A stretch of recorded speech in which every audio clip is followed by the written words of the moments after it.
Folks, Black Star Network is here. Hold no punch I'm real revolutionary right now. Support this man, Black Media. He makes sure that our stories are told. Thank you for being the voice of Black America, Roland. Stay black. I love y'all. All momentum we have now, we have to keep this going. The video looks phenomenal. See, this difference between Black Star Network and Black-owned media and something like CNN. You can't be Black-owned media and be scared. It's time to be smart. Bring your eyeballs home. You dig?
Today is Thursday, September 28, 2023, coming up on Roland Martin Unfiltered, streaming live on the Black Star Network. The seven dwarfs running for Republican nomination for president were on stage last night at the Reagan Library. And there's a whole bunch of crap being said, but Senator Tim Scott said one of the dumbest things we've ever heard. And I'm going to deconstruct this ridiculous comment from this black man from South Carolina. He should know better. Also, Republicans open up their impeachment inquiry of President Joe Biden. How y'all gonna bring witnesses who ain't got no evidence? Well, Congresswoman Jasmine Crockett of Texas lit into him. So did Congressman Jamie Raskin, and we're gonna show you all of that. Also, Vice President Kamala Harris was in Florida today, continuing her tour across America with various colleges and universities. We'll show you some of what she had to say. Plus, little Miss Flint is here as she continues the battle. What the hell are we doing, guys? As she continues the battle to get a water filter, to get clean water in Flint, Michigan. It's time to bring the funk. I'm Roland Martin Unfiltered on the Black Star Network. Let's go. He's got whatever the best, he's on it. Whatever it is, he's got the scoop, the fact, the find. And when it breaks, he's right on time and it's rolling. Best believe he's knowing. Putting it down from sports to news to politics. With entertainment just for kicks, he's rolling. It's on go, y'all. It's Roland Martin, Rolling with Roland now. He's funk, he's fresh, he's real, the best, you know he's Roland Martin now.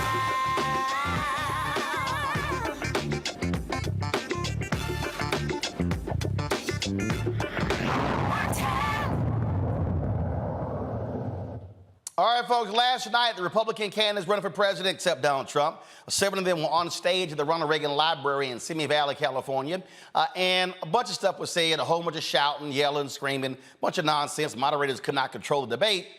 But there was one point where Florida Governor Ron DeSantis and Senator Tim Scott began to talk, and I don't know what the hell they were talking about, but I got to break this thing down, especially dealing with Senator Tim Scott. He should know better. Watch this. Florida's new Black History curriculum says, quote, slaves develop skills which in some instances could be applied for their personal benefit. You have said slaves develop skills in spite of slavery, not because of it. But many are still hurt. For descendants of slaves, this is personal. What is your message to them? So first of all, that's a hoax that was perpetrated by Kamala Harris. We are not going to be doing that. Second of all, that was written by descendants of slaves. These are great Black history scholars, so we need to stop playing these games. Here's the deal. Our country's education system is in decline because it's focused on indoctrination, denying parents' rights. Florida represents the revival of American education. We're ranked #1 in the nation in education by U.S. News and World Report. My wife and I, we have a 6, 5, and 3-year-old. This is personal to us. We didn't just talk about universal school choice, we enacted universal school choice. We didn't just talk about Parents' Bill of Rights, we enacted the Parents' Bill of Rights. We eliminated critical race theory, and we now have American civics and the Constitution in our schools in a really big way, just like President Reagan asked for in his farewell address back in 1989. Florida is showing how it's done. We're standing with parents, and our kids are benefiting. Senator Scott, you oppose to these new standards. What is your message for Governor DeSantis? There is not a redeeming quality in slavery. He and Kamala should have just taken the one sentence out. America has suffered because of slavery, but we've overcome that. We are the greatest nation on earth because we faced our demons in the mirror and made a decision. So often we think that all the issues, you talked about crime and education and healthcare, we always think that those issues go back to slavery. Here's the challenge though. Black families survived slavery. We survived poll taxes and literacy tests. We survived discrimination being woven into the laws of our country. What was hard to survive was Johnson's Great Society, where they decided to put money, where they decided to take the black father out of the household to get a check in the mail, and you can now measure that in unemployment, in crime, in devastation. If you want to restore hope, you've got to restore the family, restore capitalism, and put Americans back at work together as one American family.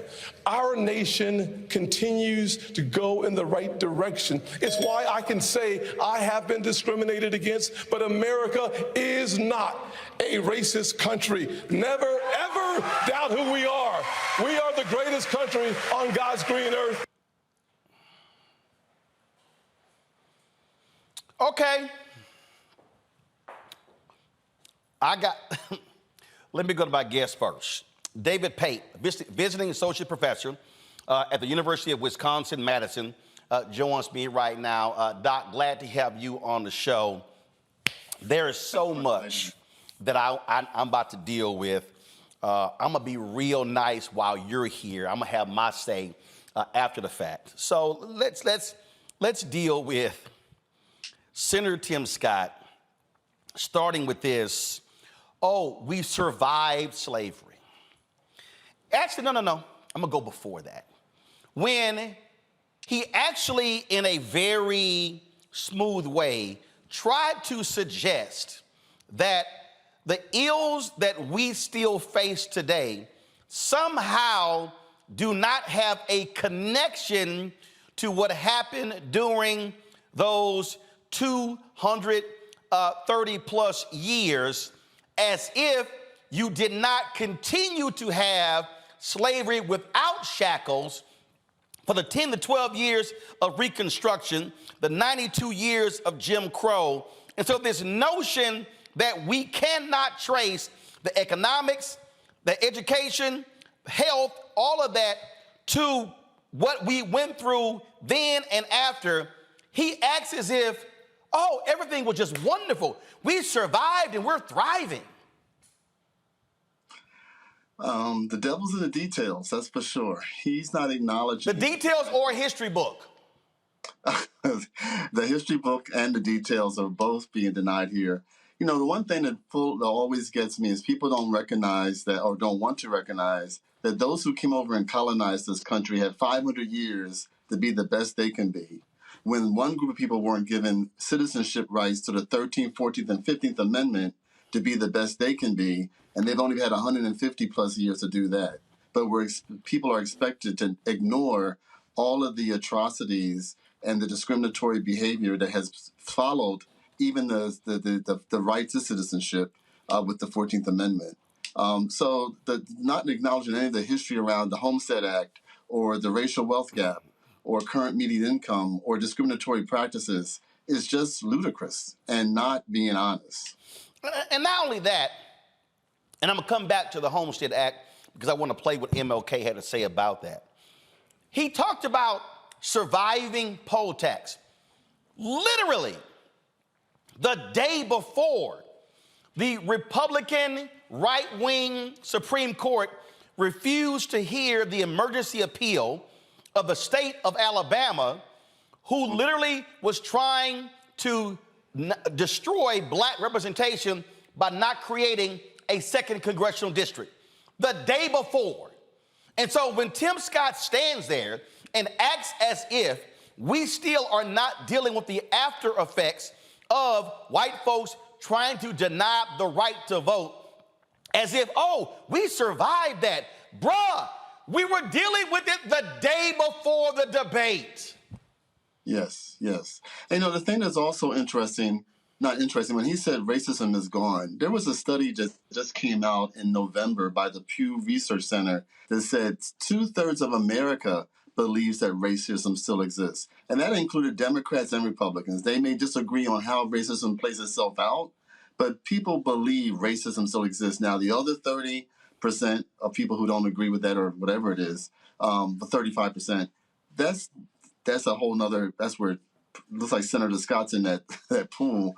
But there is valid evidence that shows people believe it's there. They may not believe it's structural. They may believe it's individual. But racism is existing. And racism is in the soil of America, whether we want to admit that or not. Well, I think part of the deal here is that Tim Scott is sort of thinking and operating like many white Christians in this country. Anthony, go to my iPad. This is what you were talking about. Pew, white Christians say too many see racism when it's not there. New poll finds. So that poll you're talking about, other folk are saying, no, we see racism. Tim Scott is staying with those same white evangelical Christians, right wing, who say, we don't see it. Well, they don't feel it. It's not happening to them.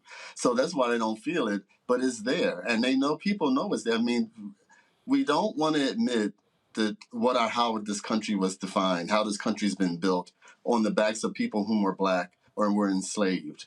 And they don't want to admit that we've had to have constitutional laws to make people full citizens. And it still is a consistent issue of concern for people who live particularly in the South, but all over America. Even in Wisconsin, this issue of having to have your ID to go vote is a real issue of looking at a poll tax in a different way. It's still a poll. It still has the tenets of what a poll tax is, because not everybody has a driver's license, particularly when you're in a state like Wisconsin, where you have the highest level of black male incarceration, and oftentimes it's hard to get that driver's license to get your ID to be able to vote. So there's various other ways that are not always as visible, but they still are providing the same practice of I do not see you as my equal. Yep. I see you as less than, and I support that in whatever way that maintains my position of superiority. You mentioned MLK, you mentioned the Homestead Act, and this is the MLK Republicans are never going to repeat. They love talking about conscience of character and all that sort of stuff. But you're never going to hear them play this MLK quote at any of their events. And to be honest with you, not many black folk would do the same. Go to my iPad, Anthony.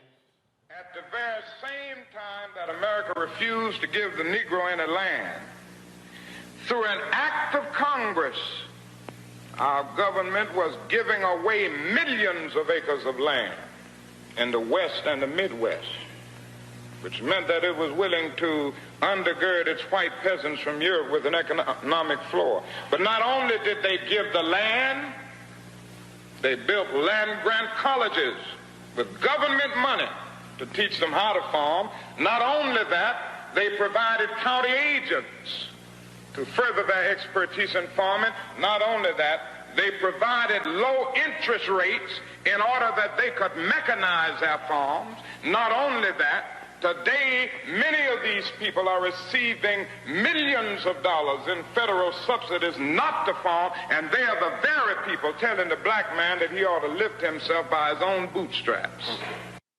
Now, Doc, here's what I find interesting, Doc. You heard MLK in that very speech there talk about land grant colleges and universities. Next Tuesday, in Tennessee, the students there are going to be holding, I'm going to show it in a second, students there are going to be holding an event, a town hall there, demanding the billions of dollars that they are owed. The Biden administration sent letters, Cardona and Vilsack sent letters to various states saying $13 billion is owed to HBCUs who were shorted over the years land grant money. Go to my iPad. This is the rally at Tennessee State is going to be having on Tuesday, October 3rd, 2023. So here you have Senator Tim Scott of South Carolina standing there talking about how we survived, and here we are in 2023 still talking about those very institutions MLK mentioned, those land grant schools being deprived of $13 billion, but on the end, Tim Scott saying, oh, there's no racism in America. Well, Tim, how is it the black colleges didn't get the same money as the white schools? You know, the issue here is that if we maintain an anti-black way of life, which is very prominent in society, we're never going to, we're not going to receive the same level of respect, the same level of support. You know, it just is all about this whole idea that meritocracy is the basis for how everything works. But not everybody is given the same level of access or the same level of privilege to be able to maintain and get to what we consider the American dream, but also the level of well-being that they deserve, because we have to admit there's a discomfort with blackness. And so many studies have just brought that up more recently. Studies by William Darity, by Derek Hamilton, by Trina Shanks, all well-known scholars. And even Raj Chetty most recently did a study out of Harvard where he looked at people who had the same income, high incomes, who are black and brown and white. Still, you will find that there's discriminatory practices that do not allow for those who are black and brown to still maintain the same level of parity as their white counterparts. We have a discomfort with blackness, And that needs to be acknowledged, and that's not what's being talked about. And there are black people who have a discomfort with blackness, who are trying to appease and make certain white folks comfortable, and that's literally what Senator Tim Scott was doing. Go to my iPad. This is from the InsideHigherEd.com, and this is from their story last week on HBCUs being underfunded. And so here's what I find to be interesting right here, Doc. If you look at this chart right here, when they broke down the analysis, Tennessee, $2.1 billion. North Carolina, $2 billion. Florida, $1.9 billion. Texas, $1.1 billion. West Virginia, $852 million. Georgia, $603 million. Alabama, $527,000. Boom, Doc. South Carolina, $469.9 million. So one of the two senators from South Carolina stands before Republicans and says there's no racism. Black people survived slavery. We didn't really survive LBJ's The Great Society. Yet the man then says, oh, ain't no racism in America, and his own state HBCUs right here are owed $470 million. Yes. You know, I think often people do not take in, well, one, I think people don't critically think enough. That's a real issue that I'm concerned about. But also, I think people don't, they think of racism as, I treated you badly, or I hit you, or they think of slavery as racism. They don't think of practices that are structural, that makes it difficult for those who are socially constructed as black or brown, or Latino, however people define themselves, as being, and also they are put into this category of being undeserving, which has been a reality for people since people were brought to this soil as enslaved people, and denied the same privileges. And we see it a lot with, even more recently, with immigration practices directed at those who identify as Mexican.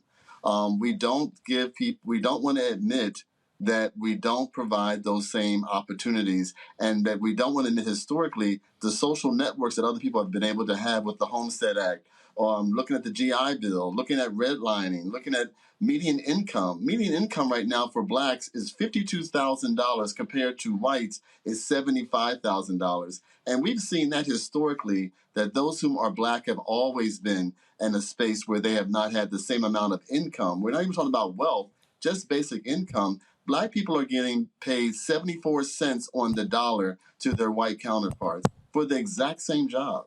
So either we have decided that those who are black are lazy, or they don't have the same mental capacity, and that's just not true. When he brought up the whole idea that fathers are not involved, black fathers were documented as being the most involved fathers by the federal government.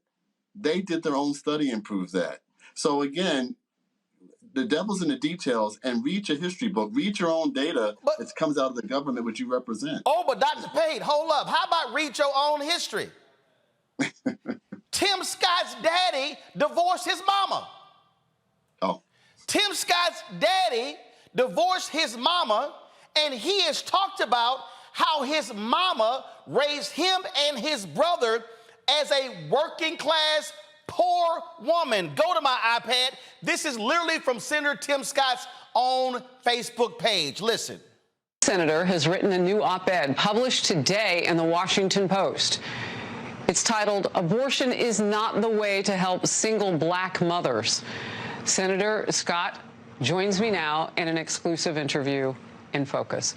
First of all, welcome. Thank you very much. And I want to know what went through your mind as she was saying those words. Translate what you heard and why you felt, because it was very uncharacteristic to see you at times, just lean in so hard. Why'd you feel like you needed to do it? I was compelled to do so, to be honest with you. I could not believe my ears. She was responding to a question, so it was completely unprepared, unfiltered, and her response was to, in my opinion, provide a calloused approach and a solution, a remedy, for blacks living in poverty being abortion. And as a guy who was raised by a powerful, positive black woman in poverty, in a single-parent household, I know that sometimes broken places is where you find brilliance. I know that sometimes hard work and dedication... Right there. So here's what's interesting.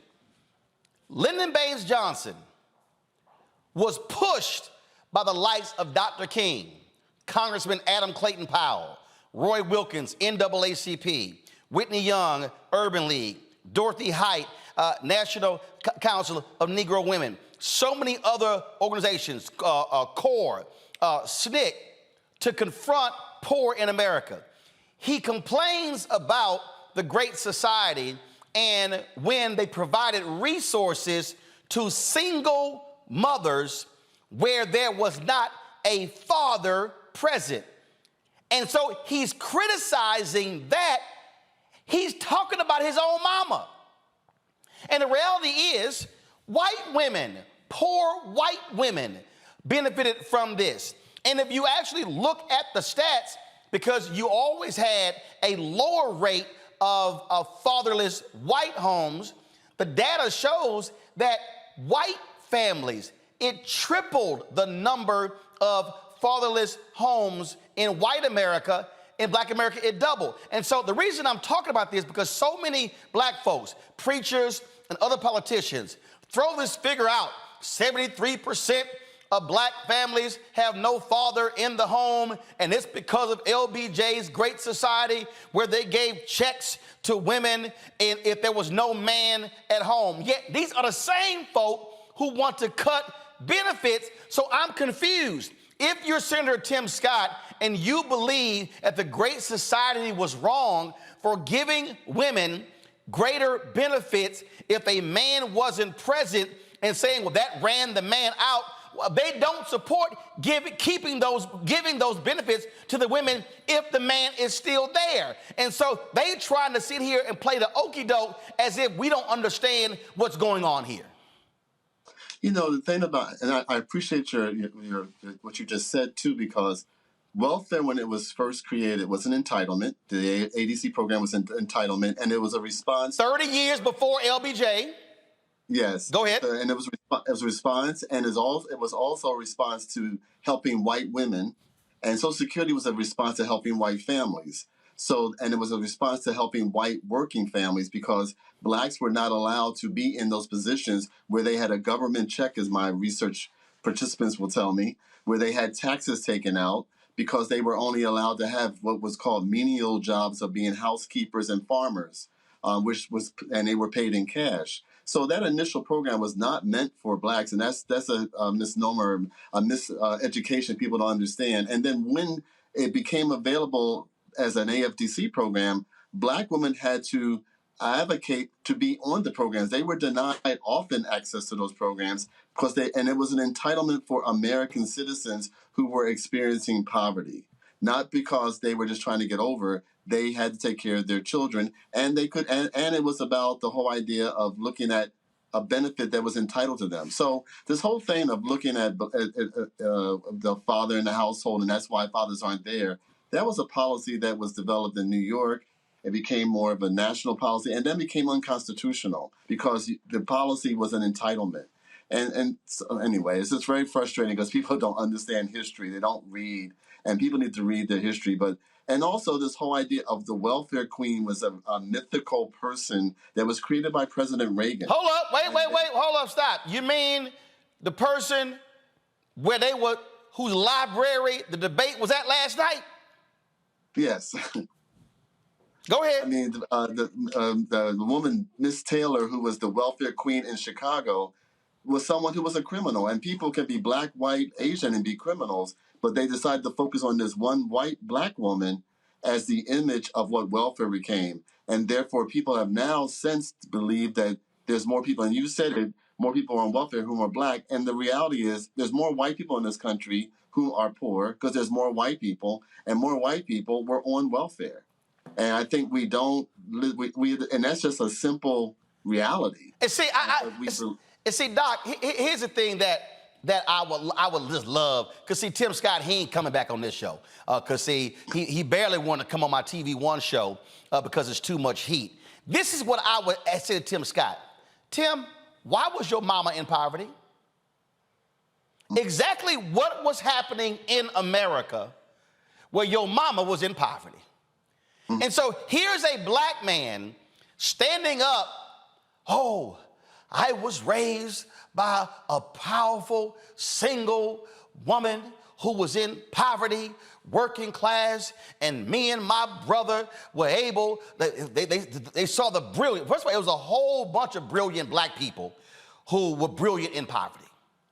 But what Tim Scott will never address is why his mama was in poverty. He won't address Jim Crow.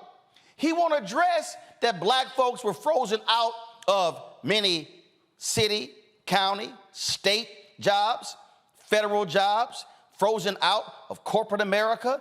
Black folks who were brilliant minds, who were reduced to being janitors and garbage collectors. He ain't gonna talk about what the garbage workers in Memphis were being paid when Dr. King went there in 1968. He's not going to talk about why folks were in poverty. He won't even address why there was a great society from President Lyndon Baines Johnson. He's not going to talk about before the very people there that the same person who they're praising, Ronald Reagan, was standing against selling homes to black folks in California. They ain't going to talk about any of that. Oh, I'm sorry. He ain't going to talk about redlining and that it was the realtor industry that created that, which had a direct impact on black wealth. No, what they want to keep doing is saying how the Great Society was a failure. Well, if you gonna call the Great Society a failure, Doc, you got to call all of those government welfare programs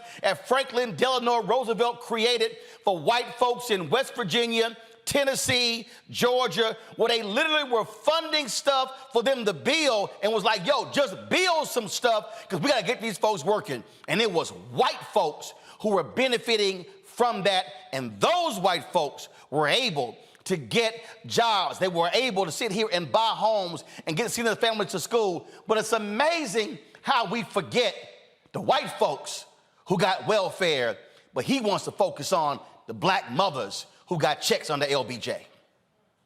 And that makes it easier for them because people believe that particular myth.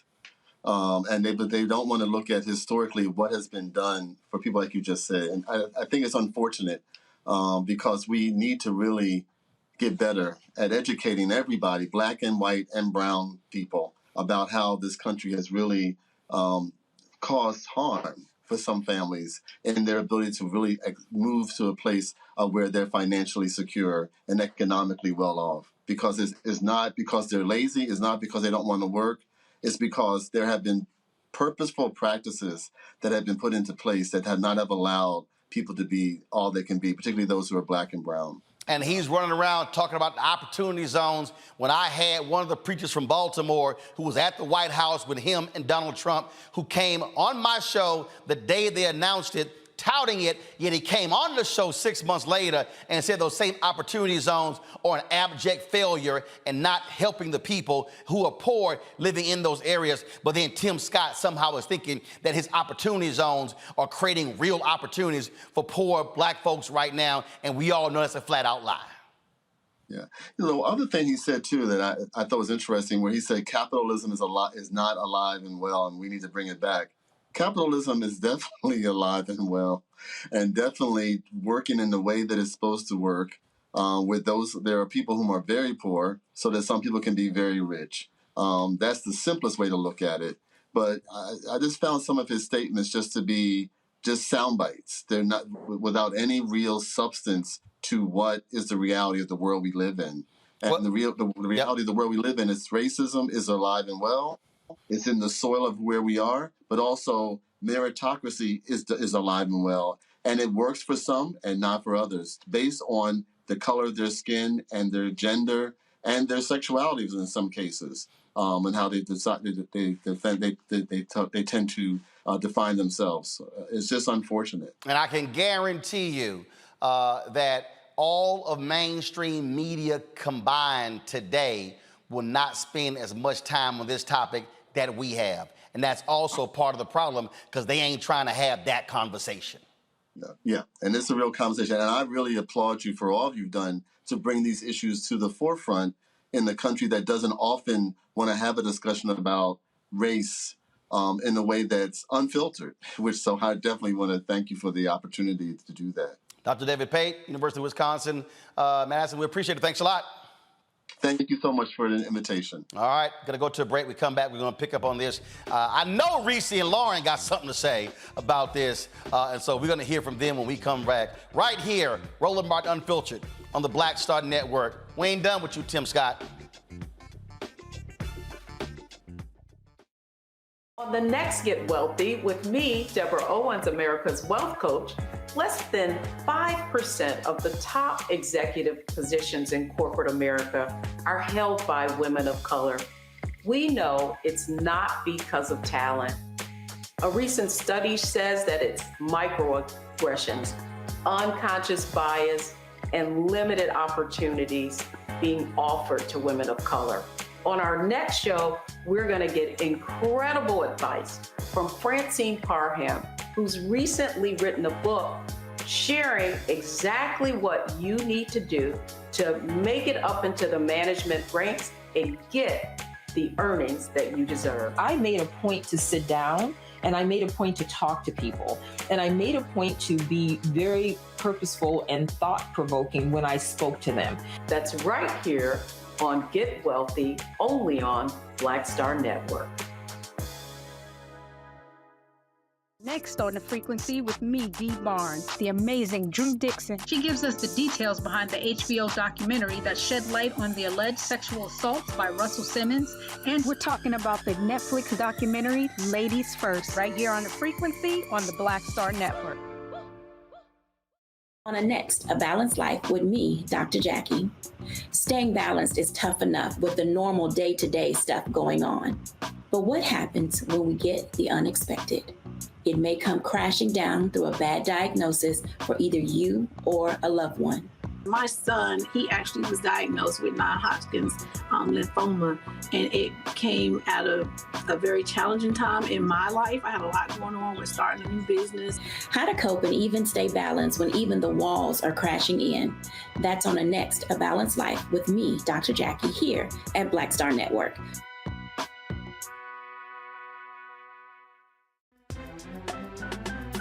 I'm Faraji Muhammad, live from LA. And this is The Culture. The Culture is a two-way conversation. You and me. We talk about the stories, politics, the good, the bad, and the downright ugly. So join our community every day at 3 p.m. Eastern and let your voice be heard. Hey, we're all in this together. So let's talk about it and see what kind of trouble we can get into. It's The Culture, weekdays at 3, only on the Black Star Network. Hi, I am Tommy Davidson. I play Oscar on Proud Family, Louder and Prouder. I don't play Sammy, but I could. Or I don't play Obama, but I could. I don't do Stallone, but I could do all that. And I am here with Roland Martin on Unfiltered.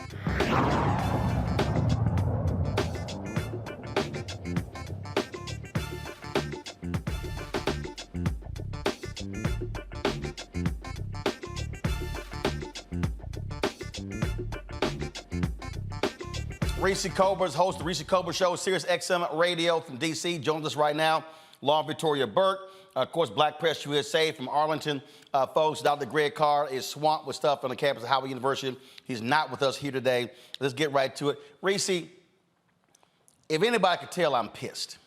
And the reason I'm pissed is because, one, what I cannot stand are Negroes who stand in front of white folks and do a dance, and it's a minstrel show, and they lie. What I can't stand is when they provide comfort food to white conservatives who don't give a damn about poor people. And then when they continue to promote this lie, oh, the Great Society is what destroyed black families. They don't want to say, and then they create this mystique that, oh my God, Black America was so wonderful and it was perfect and it was these oases of love and green grass and wonderful air. And yes, black folks in the midst of oppression, in the midst of pain, of degradation, had to fight and claw to create places that protected black people. But this idea that that was this wonderful life is absolutely nonsensical. And I love how they love going from slavery to present day. Right. As if there was nothing that happened after the Great Compromise of 1877. Yeah, I mean, Tim Scott was up there just like a complete fool, spouting off white supremacist talking points, trying to make what has been systemic racism and oppression and violence and just everything being thrown at black people for centuries now into a matter of personal responsibility, into a matter of welfare queens and deadbeat absentee fathers. And it's just fucking ridiculous and it's offensive. It was ridiculous for him to say that black people survived slavery, like casually, oh, black people survived slavery, but, you know, welfare was a bridge too far for us. Like, this is so, like, disgustingly, I don't want to say the C word. I'm going to say just, I'm trying not to call them any kind of slurs, but. Well, no, because I don't, first of all, you know, I don't know use, we don't do slurs. You know, I don't use it though, but I'm gonna call it what it is. And that is a lying, self-hating black man. Yes, there we go. You put it better than I could without calling him a slur. But you know what I really want to hone in though, Roland, is, you know, the Republicans, the Steve Bannons and these other people have been talking about getting the black male vote, talking about how, well, Tim Scott, if he were the presidential nominee, he could, you know, knock off enough votes from Biden. I don't fucking think so. I don't think that black men listening to what Tim Scott had to say, throwing black men under the bus as being deadbeat dads who are the ruin of the black community, found anything appealing or attractive about what Tim Scott had to say, or any of the people on that stage had to say about black people or about black men specifically. See, Lauren, this is why, and I need people to understand this. My daddy texting me right now. I'm 55 next month. My brother 56 next month.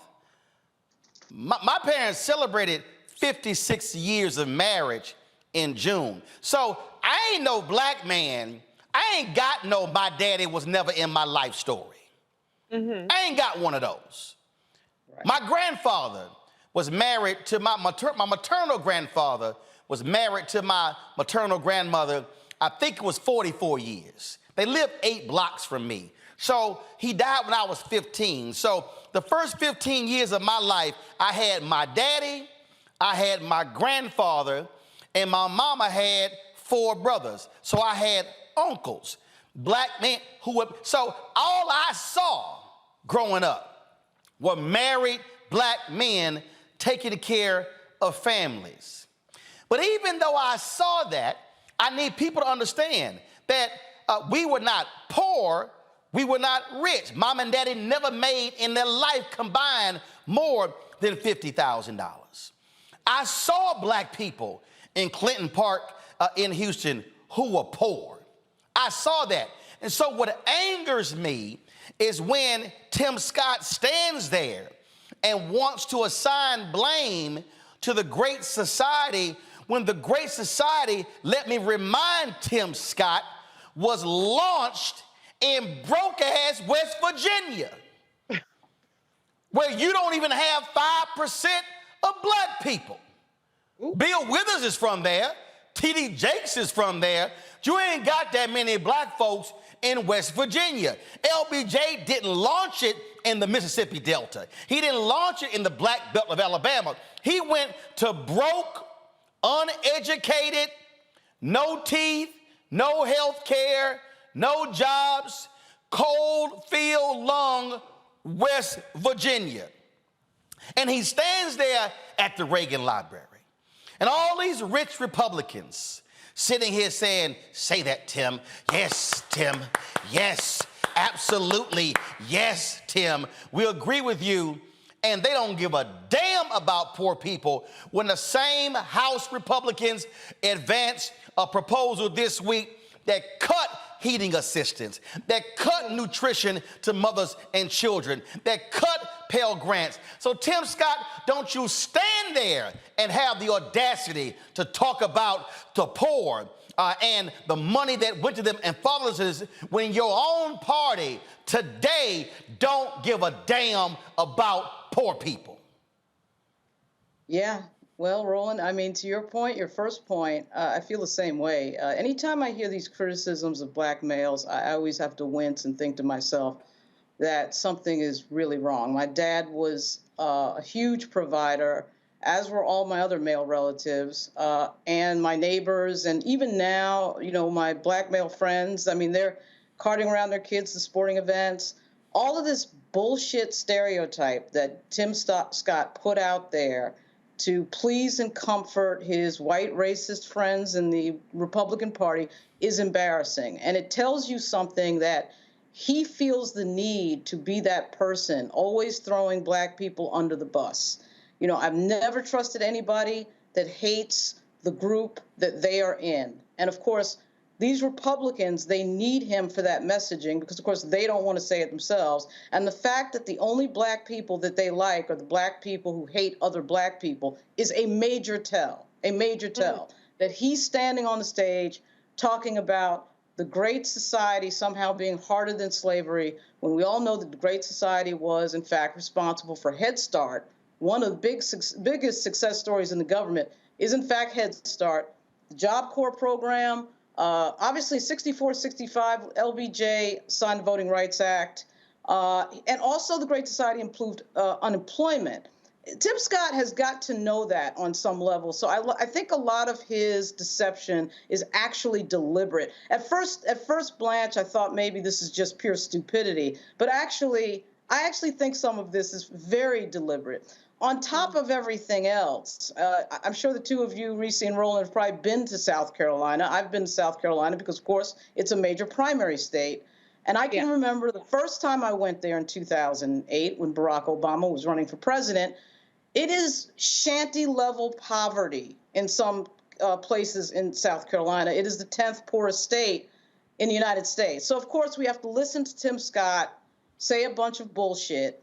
And then we have to realize that he has zero answers for the questions and the problems of poverty in the United States. He has zero policy solutions for any of these types of things that he's talking about. And then he effectively lies about LBJ and black men. That is his contribution to the evening. You've got Vivek Ramaswamy standing there, who is a full-on anti-black racist.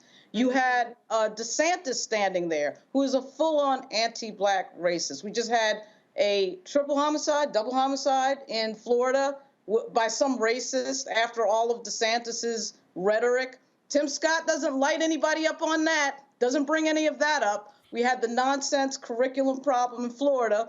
Tim Scott doesn't bring any of that up because Tim Scott is a delusional, self-hating airhead. That's what he is. He's known for joking around about his socks with the cops on Capitol Hill. That's what he does. You know, he's cute, whatever. Every now and then something will happen. Walter Scott got, shot in the back by some cop. If you remember, years ago, Walter Scott was murdered by a cop in South Carolina. And, Tim Scott and Lindsey Graham got all upset about it. And then, of course, that floats away. Tim Scott is a dangerously stupid person, to say what he said last night. And that thing of what you said, Roland, at the top of your remarks with regard to black men and not taking care of their families, that is completely confusing to me, and it will remain confusing to me because I don't know any black men that do that. I never have, starting with my father, okay? And I find him to be deliberately,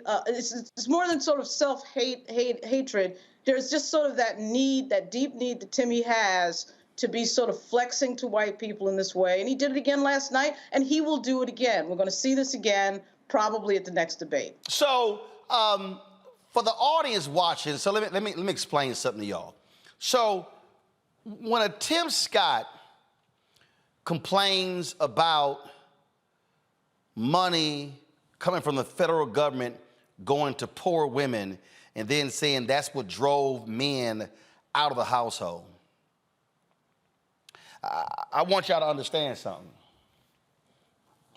when the money goes from the federal government to the person in the state then gets credited for federal government going to them. Go to my iPad. This is a story from March 2023. 2023's most and least federally dependent states. Let me scroll through. In order to find out exactly how big the difference in federal dependence is from state to state, Wallet Hub compared the 50 states in terms of 3 key metrics. Main findings. Y'all see that map right there? Y'all see the one right here? The one represents the folk who get the most money. That's the dark green. The lighter you go represent who gets the least money. Oh, what happens when so look at this map here. Y'all see little states and light, then you see some dark. You see dark right there, dark there, dark there, dark there, dark, dark, dark. What we have in common? Southern states. So let's go right up. Look at this here, Kentucky. Look at this right here. Let's go right there, West Virginia, South Carolina. South Carolina ranks number 7. So Reese, out of the 50 states in America, 43 other states get less federal money than South Carolina, which means it's a bunch of broke, poor, single women, a bunch of broke, poor men in South Carolina, and he was in California, and it's blue states like California and Illinois and New York that send money to the federal government and get less back because it's going to broke states like South Carolina. Sure is. That's what tripped me out too, because let's talk about Nikki Haley for 2 seconds, because she had the audacity to say that the red states were supplementing the blue states with the SALT deduction. I think the hell not. As a matter of fact, it's the other way around. And the Trump tax scam, which Tim Scott bragged about all night, about how he got all these people tax cuts. My taxes went up. Hold up, Reese, we can help you out. Go to my iPad. 50 is New Jersey, 49 is Washington State, 48 is Utah, Kansas, Illinois, California, Massachusetts, Iowa, Delaware, Nevada, Colorado, New York, Wisconsin, North Carolina, Nebraska, Ohio, Florida. It's a whole lot of blue states down there that's not getting a lot of federal money. Nikki Haley, sit your ass down. And Tim Scott bragged about the bill all night. He bragged about that same bill that raised the taxes on us. And so I hope that people are paying attention across the board to the kinds of policies that they're bragging about, which were actually detrimental to most of the country that are not in red states, and the kinds of things that they're trying to say they're going to do in the future. But I just want to say one more thing on Tim Scott, because I think it's very funny that he got up there and talked about how America's not a racist country and there's never has been, and this is the best place for me, and yada, yada, yada. But just last week, you were sitting up there crying because the white Republican donors wanted to know who your girlfriend was. And you try to sit up there and say that because they can't talk about you being black, then they want to talk about you having a girlfriend, or female girlfriend, as you put it. I don't think so, Tim Scott. Don't try to pull black people into your inability to answer questions about who your female girlfriend is, your Christian female girlfriend that you supposedly have is. Don't bring black people in it. The same way, don't bring black men into what has been systemic racism since slavery. Don't bring single black women into what's been systemic racism until slavery. Don't pick and choose when you want to see racism from Republicans or from this country, and you only apparently see it when it comes to you not, or maybe, who knows, having a girlfriend. And to Reese's point, go to my iPad. Senator Tim Scott says people point out that he's single because they can't say I'm black. Well, Tim, who's people? Because ain't no Democrats or progressives. They don't give a damn if you got a girlfriend or not. They ain't talking about that. It's your own party who is sitting here questioning whether you gay or not. Matt Schlapp was the one. Matt Schlapp, you know, the one who accused of grabbing a man's junk. Matt Schlapp said if Tim Scott becomes vice president under Trump, he'll be America's first gay vice president. That's what your own white Republican, the head of CPAC, said, Tim Scott. And go to my iPad, he told the Washington Post, it's like a different form of discrimination or bias. You can't say I'm black because that would be terrible, so find something else that you can attack. Oh, now you want to come to the cookout. Yeah, he wants to be black when he's black, and then he doesn't want to be black when he doesn't want to be black. You know, so when a U.S. Capitol police officer stops him in the hallway, then he wants to be aggrieved. And now with these donor questions, he wants to be aggrieved. But, you know, it was no different than what was asked about Lindsey Graham when Lindsey Graham ran. You know, when there's a single man running, they get asked these questions, or a single woman. Especially by Republicans. Especially by Republicans. Right, especially with Republicans. So welcome to life running for, you know, president of the United States. You know, Tim Scott is just the quintessential thing that the Republican Party loves to promote, that Fox News loves to promote, the self-hating black person. That's who they like. That's who they promote. That's who they amplify. So I'm gonna button this up this way, and I need everybody to understand something. I've had Senator Tim Scott on the show. I told y'all I was texting Senator Tim Scott about the George Floyd Justice Act. He only stopped texting me back when I jammed him up about what his own bill said that did not provide funding to the cops if certain laws were not passed. So I have no problem with Senator Tim Scott coming on this show, but he's going to have to answer the tough questions. The reason I am offended is because what angers me is when individuals, I don't care if you're Republican or Democrat, stand before audiences and lie. My problem is the lying. My problem is when you want to assign what has happened in black families with single mothers to the Great Society, but your mama got divorced. Your mama was poor. Your mama raised you and your brother. So here's what Fox News would never ask, and if Tim Scott ever wanted to come on this show, I would ask him,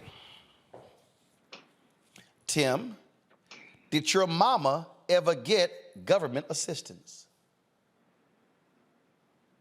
If your mama got government assistance, did your mama have a boyfriend?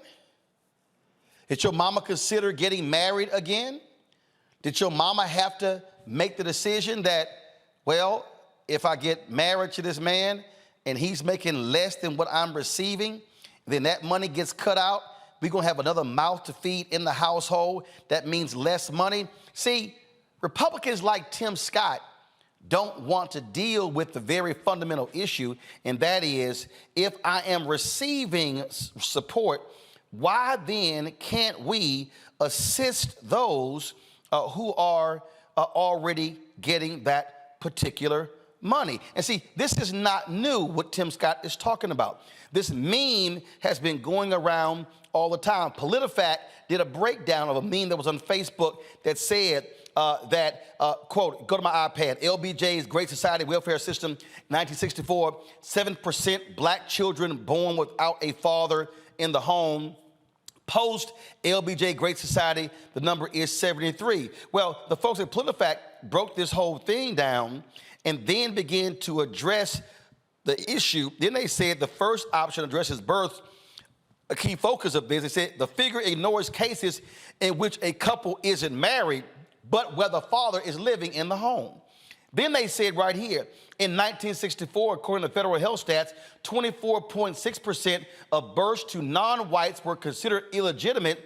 the term used for out-of-wedlock births at the time. In 2012, for blacks, it was 72. They said this is a large increase. The more recent figure is more or less on target. However, the starting point in 1964 is higher than the Facebook post suggests. It then lays out what the numbers are. Then it begins to say that the figures are also wrong. It then begins to talk about, according to Census Bureau data, 20% of black children in 1960 were living with just a mother.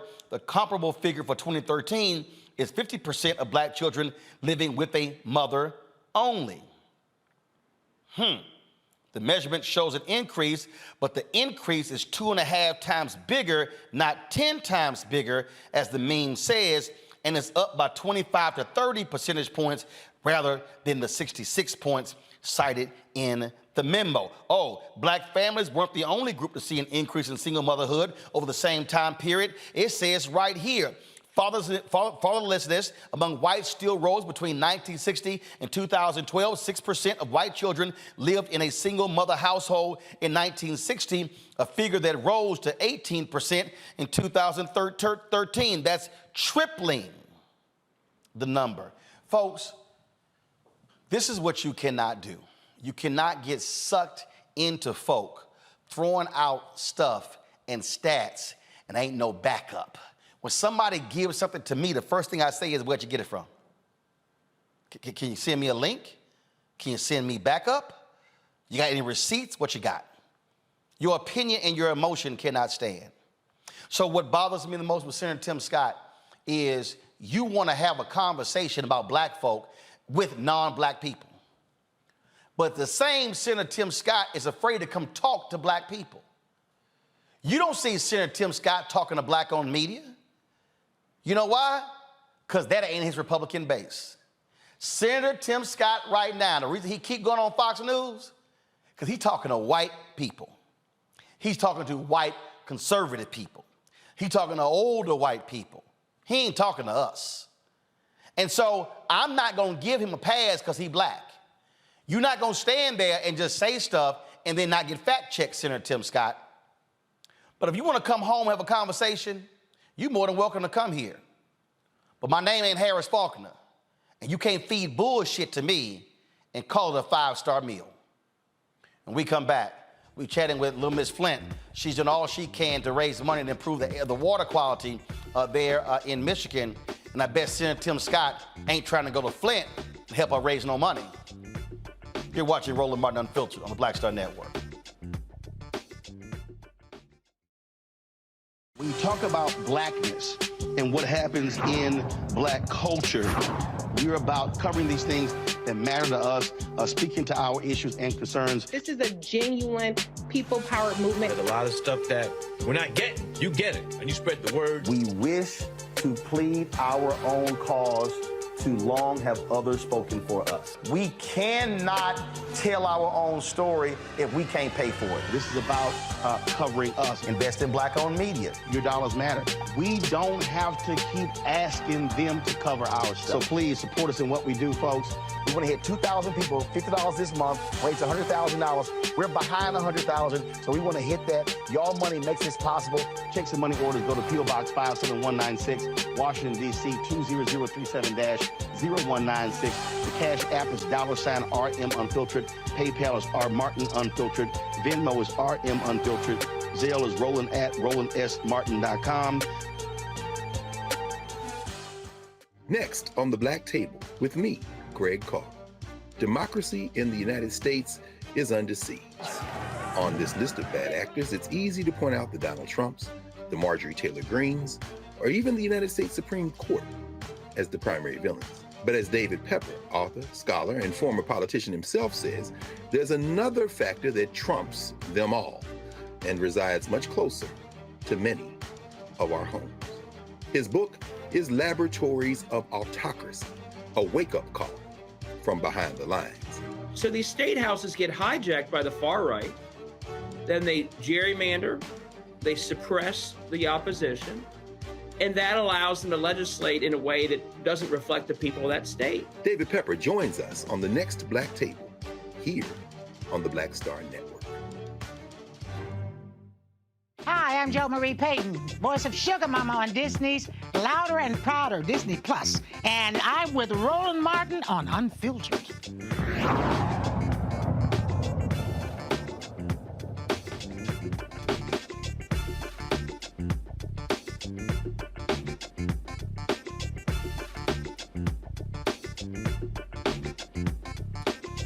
It's been 9 years since the Flint water crisis became a national tragedy. Folks been to remember when then Governor Rick Snyder allowed for the state to take over the water system there, causing the problems in predominantly black Flint. The folks there have been living with this nightmare literally for the last 9 years. They're still being tested. They still are dealing with the issue of replacing pipes, you name it. And so our next guest, she has been very much involved in this fight. You've seen her on social media. She goes by Little Miss Flint. She's been growing up before our very eyes. And so, of course, she became known to a lot of people after meeting President Obama. That video right there, well, damn how she look now, like she growing up right before our very eyes. Mari Copeny joins us right now. How you doing? Hi. Good to see you. First of all, how old are you now? I'm 16 now. Isn't that so crazy? Oh, that's absolutely crazy. So you've been tweeting, and every time I see one of your tweets, I retweet it. You're out there raising money, and so tell folks, what are you raising money for? So I'm raising money for my water filter. All right. So explain, what is your water filter? So, as you know, I have my very own water filter. I partnered with a company called HydroViv, and we got it in the works, and I got my very own water filter that gets shipped all over America, because it's not just Flint that has a water crisis. America has a water crisis, and it's not talked about enough. So I want to be the one to raise as much awareness for it as possible. So that's why I have my water filter. All right, so out literally all over. So what does this water filter do? And the reason why it's really timely, because like literally, look, I don't fix nothing in my house. I'm gonna call somebody. So my wife like doing that stuff, and so she literally went to get the water filter replaced today. Again, that ain't what I do. I'm just use the credit card. So for the people who are watching, what does the water filter do, and where do you install it? On the faucet, the water that comes out of the refrigerator, how's it work? Okay, so my water filter installs right underneath your sink. Literally, right underneath your sink, and it filters out any bacteria, lead, just basically anything nasty and dirty in your water. My water filter gets rid of it. It's gone. It's vanished. Pop, boom. And it gives you clean water.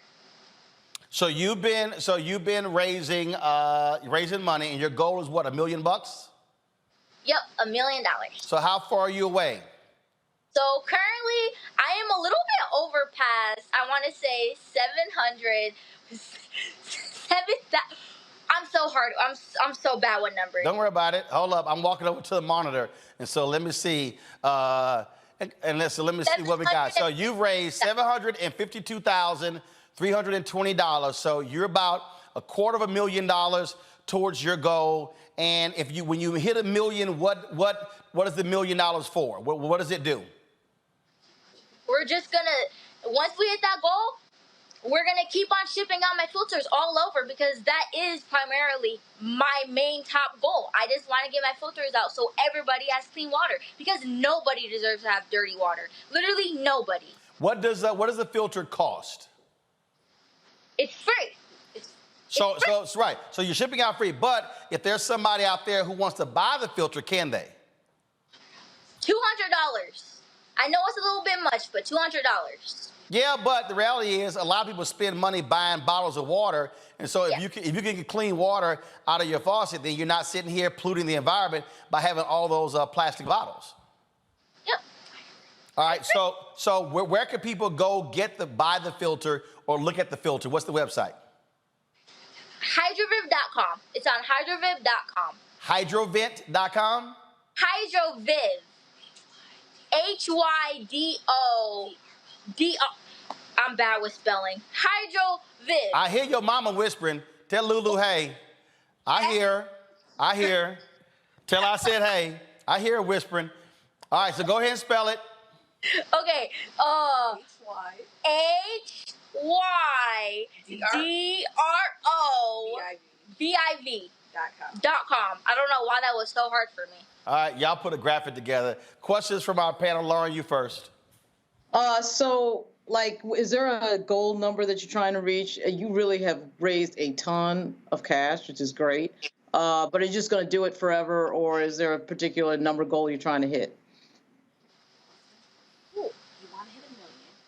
Well, you want to hit $1 million, right? But if you hit $1 million, you're going to keep raising?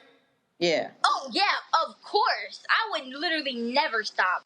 Never. I'm not going to stop until Flint is fixed. Oh, wow. Literally, period. Now, do y'all have are y'all keeping account how many people in Flint have the filter? I think a few people here have it filtered. A few? Wait, is it a few? It's way more than a few. See, I should be keeping up with that for real. She said it's way more than a few. I believe her. There's over 1,000 of your filters here in the city. For real? Why didn't I know that? So more. Yes, Mara, you are live. Yes, we're live on the air. So this is not tape. So more than 1,000 folks have your filter there in Flint. How many filters have y'all shipped across the country? Ooh, how many have we? It's been quite a few. Yeah, it's been quite a few. We ship pallet loads. Yeah, we ship pallet. She said we ship pallet loads cross country.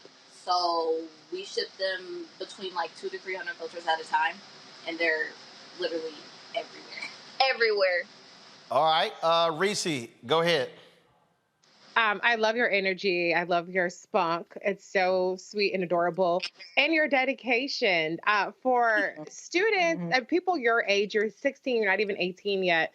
What do you say to them to get them involved civically and in their community, even though they can't vote yet? Well, I can't vote yet either, and I'm just going to say what I always tell everybody, like, not everybody, but like every kid that's my age and younger that wants to get involved with doing activism work and try and help with their community, just speak up about it. Speak up about it, because you never know who's listening. I mean, that's literally what I did. I didn't know if anybody was going to listen to me, and now look where I am. I wouldn't be doing this interview if nobody listened to me. So that's why, like, you really have to speak up, use your voice, because nobody's going to be able to hear you if you don't use your voice. And I promise you, if you use your voice, somebody's going to give you a seat at the table. It doesn't matter who. Somebody's going to give you a seat at the table. And you never know who's watching. It could literally be a whole celebrity, or it could be a classroom full of little kids. It could be either or. You really never know. You don't know who's always going to support you until you start doing what you're passionate about. So literally, speak up and literally be confident about it. Be confident about it, because if you're not confident about it, then guess what? It's not going to go the way that you imagine or think or dream about how it's going to go. So you really, literally, like Nike, just do it. Just do it. Literally, just go for it. So if you go to Little Miss Flint on Twitter, this tweet here was pinned 4 years ago today. And so you see the photo that is on the page. And so you see the sign she's holding where she says, not Flint has a water crisis, but America has a water crisis. And we've seen these problems all across the country. So it is important. So my whole deal, again, I'm telling you, my wife was looking for a water filter. So I'm gonna send her a text. I'm gonna say, yo, go buy one here. You ain't gotta send us a free one. We can afford to buy one. But you're absolutely right. Not only are you getting clean water, but it also, and I'm sure Mustafa Santiago Ali, with our environmental activists, will be happy. This also cuts down on folks buying water bottles. And so if you got your one container, you can now have clean water coming right out of your faucet using your filter. And so it's great that you're doing that. Folks, follow her on Twitter. Again, if you look at it, she's got, 141,000 followers. Her website is MARICOPE Copeny. So check that out as well. And please, folks, support her work. Like I say, every time I see one of her tweets trying to hit her goal, I always retweet that. So that's the GoFundMe right there. So go check that out. This is her website right here. And so all the information right here is on the site about information. Also helping me give back. You're going to have to take some new photos because you're bigger now. Oh, yeah, I got to take some new cute photos. Absolutely, absolutely. And so all the information is right there on the site. Mario, we appreciate it. Keep up the good work. And I know when you come of age, you're going to be the first one in line to vote. Oh, of course, you already know it. All right, well, appreciate it. Thanks a lot. Well, thank you so much. And tell your mama hi, even though she's talking off camera. Will do. All right, be well. I tell you right there, Reese, that's the kind of energy we need. Look, in Texas in 2022, 75% of voters 30 and under did not vote. Mm-hmm. Sisters like her can't wait to vote, to use their power, and that's actually what we need to see more. And look, there are a lot of young people like her across the country, but we need more folks like her who say, you know what, I want to do my part to seize control, and if I can't vote, I'm gonna do what I can right now to be able to change this country. Absolutely. I love her confidence, her energy, her authenticity. Y'all in the chat, stop talking about the girl, because she is a 16-year-old child who's very active. And she came up here and she showed her full self. So I would just be so proud if my daughter was on your show, 14 years from now, talking about her activism, playing with her hair, saying and having a high-pitched voice. I thought it was just so lovely. It's such a breath of fresh air after the madness that we've been talking about. It's grown people who are articulate and can sit up there and buck dance and say whatever kind of lies. And then you have this young, energetic, very active Black girl who is actually making a difference in her community. So I salute her in all her authenticity. And I want to see more young Black girls and young Black boys out there showing up as their full selves, making a difference in our communities. Lauren? Yeah, I mean, it's nice to see somebody with a policy solution, right? Instead of complaining all the time, which is what we get from a lot of our elected leaders are just complaining about things with no policy solution whatsoever. It's amazing that she has to come up with it, but she does have to come up with it, and she did, and it's a huge victory. So it's great to see. Absolutely. Folks, speaking of what happens when you get new blood when we come back, wait till I show y'all Congresswoman Jasmine Crockett, who's actually look like Lauren and Reese. Y'all, come on, go to real quick. Go to them, Anthony. Come on. They were like, oh Lord, we going to that next. Yo, she went off today. Yes. In the BS Republican House impeachment inquiry. Y'all know I gotta play the video, not only because listen, I still got a house. So in the district, I voted. I'm a constituent. So she ain't just a member of Congress. I'm a constituent. Oh, I can't wait to show y'all this video. That's next on Roland Martin Unfiltered on the Black Star Network. You too, folks, hit that like button, y'all. We should be at 2,000 likes every single day we do this show. We also need you to support us when we do this show. I keep telling y'all. Let me tell you something right now. Don't go to it yet. I'm telling y'all right now. I had a potential advertiser tell me that the reason they didn't advertise is because they didn't like one of my commentaries about a Republican politician. And I said, but I see y'all ads on Fox News. So I need y'all to understand, there are companies out there, car manufacturers, all these different people out there right now who do not support Black-owned media, won't give us any advertising dollars, will not support us at all. They come up with all these excuses as to why they can't buy ads and all that sort of stuff. And they do it all the time. All the time. That's why we're going to have, folks, next week, another special edition of Roland Martin Unfiltered. Go to my iPad. But we're going to break down part 2 of hashtag I'm Not Satisfied and how corporate America and white-run ad agencies are destroying black-owned media. That's going to be next Wednesday. When we broke that thing down, y'all, in May, I'm going to give y'all an update. And I'm going to tell y'all of the companies that are now advertising with us. I'm going to tell y'all about the companies like General Motors who like, yeah, we ain't got no money in 2023, and we don't know if we're going to have anything in 2024, but I'm seeing y'all ads run everywhere else. We're going to break the thing down.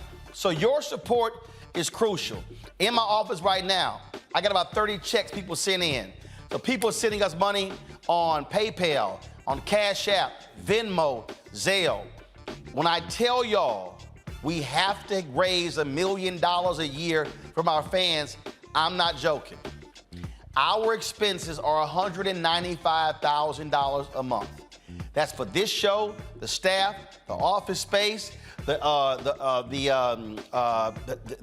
Comcast business, high-speed internet, the app. Our OTT app alone is $161,700.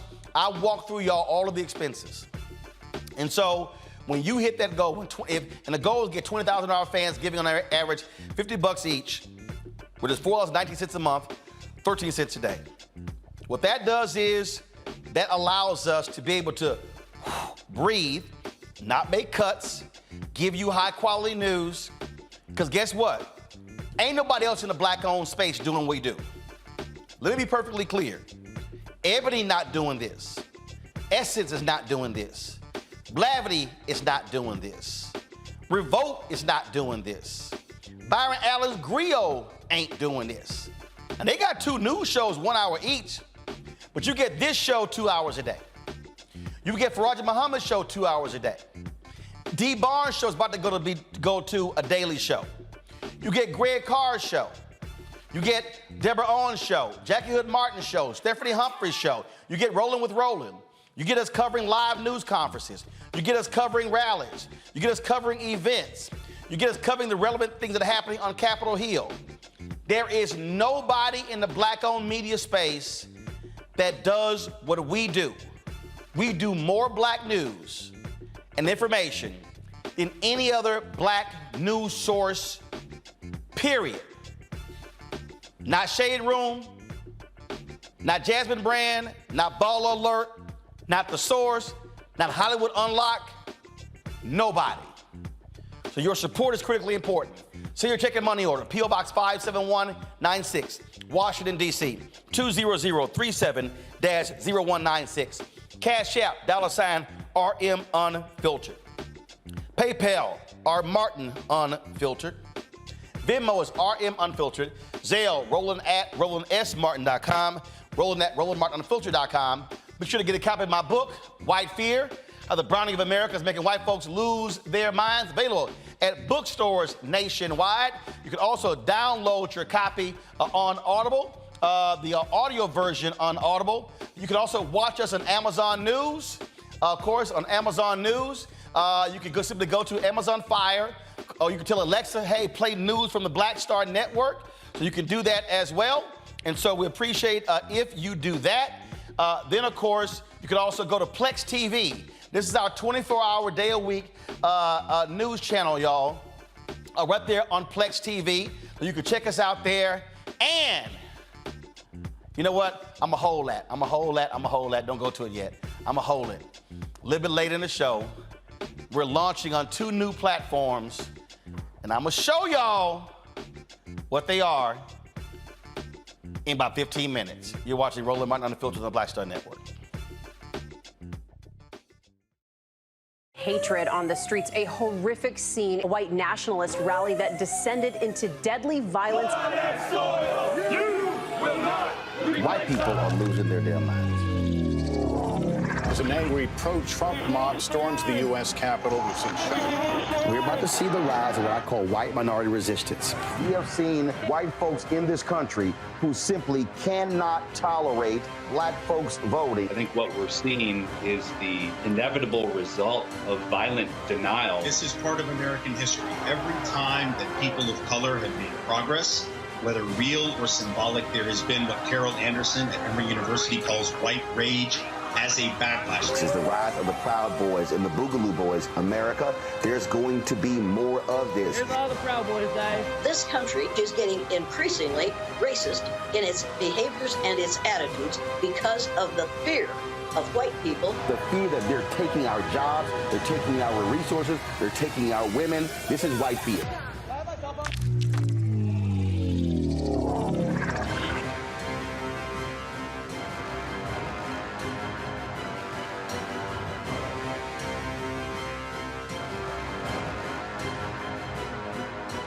On a next, A Balanced Life with me, Dr. Jackie. Staying balanced is tough enough with the normal day-to-day stuff going on. But what happens when we get the unexpected? It may come crashing down through a bad diagnosis for either you or a loved one. My son, he actually was diagnosed with non-Hodgkin's lymphoma, and it came out of a very challenging time in my life. I had a lot going on with starting a new business. How to cope and even stay balanced when even the walls are crashing in. That's on the next A Balanced Life with me, Dr. Jackie, here at Black Star Network. My name is Lena Charles, and I'm from Opelousas, Louisiana. Yes, that is Zydeco capital of the world. My name is Margaret Chappelle. I'm from Dallas, Texas, representing the Urban Trivia Game. It's me, Sherry Shepard, and you know what you watch. Roland Martin on Unfiltered.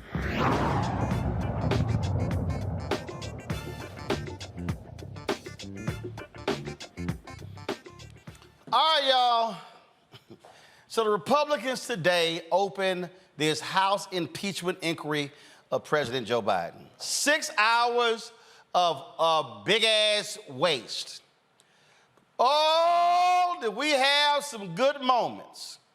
And one of the best moments in the 6 hours is when Jasmine Crockett, not Jasmine Crockett, I'm sorry.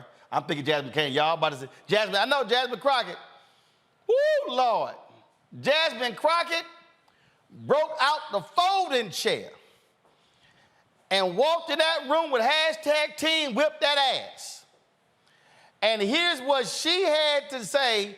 She just laid out one of the Republican witnesses. Hit play. Yes, thank you so much, Mr. Chair. Before I begin my questioning, I want to remind everyone that the information recorded in the FBI Form 1023 that my Republican colleagues keep citing is not evidence of anything. This form reflects years-old, secondhand, unverified information from a Ukrainian oligarch as relayed to the FBI by a confidential human source.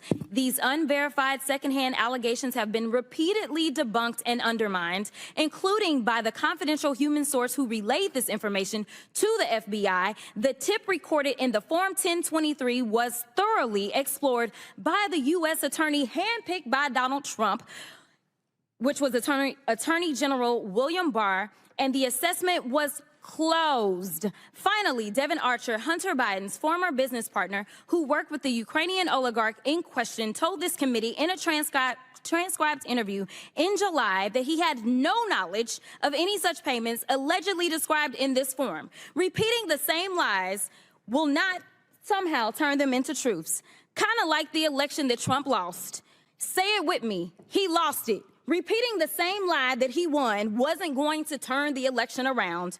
The lost in this chamber keep pushing lies and lunacy on behalf of a multi-time loser. So if we're going to talk about China, let's go ahead and talk about China. And let's talk about the dealings. And let me point out the fact that right now, each of you has admitted that none of you are fact witnesses. We walked in without facts. And unfortunately, because what we say isn't necessarily evidence, we have wasted the American people's time, and we are going to walk out of this chamber and we still have no facts that are leading to anything. But let me give y'all a little bit of tea while we're here. So I have a document that I will ask for unanimous consent to enter into the record. It's a fact sheet on President Trump's shady business dealings with the Chinese government. What are you entering in? A record from who? This is from the Congressional Integrity. Congressional Integrity Project, the dark money pack? I object. I object to that too. Of course y'all gonna object, but we gonna talk about it. So it says Trump has extensive financial ties to the Chinese government. President Trump collected millions from Chinese. Of course y'all don't object. We gonna talk about it. Woo, Representative Crockett all in the ass. Hit play. But we gonna talk about it. So it says Trump has extensive financial ties to the Chinese government. President Trump collected millions from Chinese government-owned entities while in office. I have the best tenants in the world, President Trump was well aware of the multi-million-dollar lease to Chinese interests. President Trump promised to donate foreign government profits while in office, but he donated less than a third of his proceeds from the Chinese government. President Trump maintained 3 foreign bank accounts while in office, including one in China. President Trump's business with China raised legal and ethical concerns. President Xi loves the people of China. He loves his country, and he's doing a very good job. Let me tell you something. I don't want to talk about what y'all want to act like is some big mystery, because we keep sitting here, and Professor Gerhardt, just to be clear, as my colleagues have even tried to provide evidence, which they're not the ones to provide evidence, have you ever heard them say "if" since we've been sitting here for I don't know how long? Yes, I've been taking a tally. Oh, okay. Can you show us? Can you tell us what the tally is? More than 35 times, the Republican witnesses and Republican members of the committee have used the word "if." Thank you so much for that. Because honestly, if they would continue to say "if" or "Hunter" and we were playing a drinking game, I would be drunk by now. Because I promise you, they have not talked about the subject of this, which would be the president. But let me tell you something that was so disturbing as I walked in to this chamber today. As I prepared, I said, what is the crime? Because when you're talking about impeachment, you're talking about high crimes or misdemeanors. And I can't seem to find the crime. And honestly, no one has testified of what crime they believe the president of the United States has committed. But when we start talking about things that look like evidence, they want to act like they blind. They don't know what this is. These are our national secrets. Looks like in the shitter to me. Did somebody say drink again? Hit play. This looks like more evidence of our national secrets, say on a stage at Mar-a-Lago. When we're talking about somebody that's committed high crimes, it's at least indictments. Let's say 32 counts related to unauthorized retention of national security secrets, 7 counts related to obstructing the investigation, 3 false statements, 1 count of conspiracy to defraud the United States, falsifying business records, conspiracy to defraud the United States, 2 counts related to efforts to obstruct the vote certification proceedings, 1 count of conspiracy to violate civil rights, 23 counts related to forgery or false document statements, 8 counts related to soliciting, and I could go on because he's got 91 counts pending right now. But I will tell you what the president has been guilty of. He has unfortunately been guilty of loving his child unconditionally, and that is the only evidence that they have brought forward. And honestly, I hope and pray that my parents love me half as much as he loves his child. Until they find some evidence, we need to get back to the people's work, which means keeping this government open so that people don't go hungry in the streets of the United States. And I will yield. This is all I saw. Yeah! Yeah! Yeah! All beating that ass Reese with a folding chair. Yes. Jasmine with the energy. They're not ready. They're not ready for this new crop of black women, black lawmakers, black men too, because Jamal Bowman brings them that work too. They're just not ready for black people showing up authentically in their space with all the volume, all the tone, all the hands and the heads of the hair flips. And, they're going to throw a little shitter in there, a little cuss word, a little half a cuss word in there.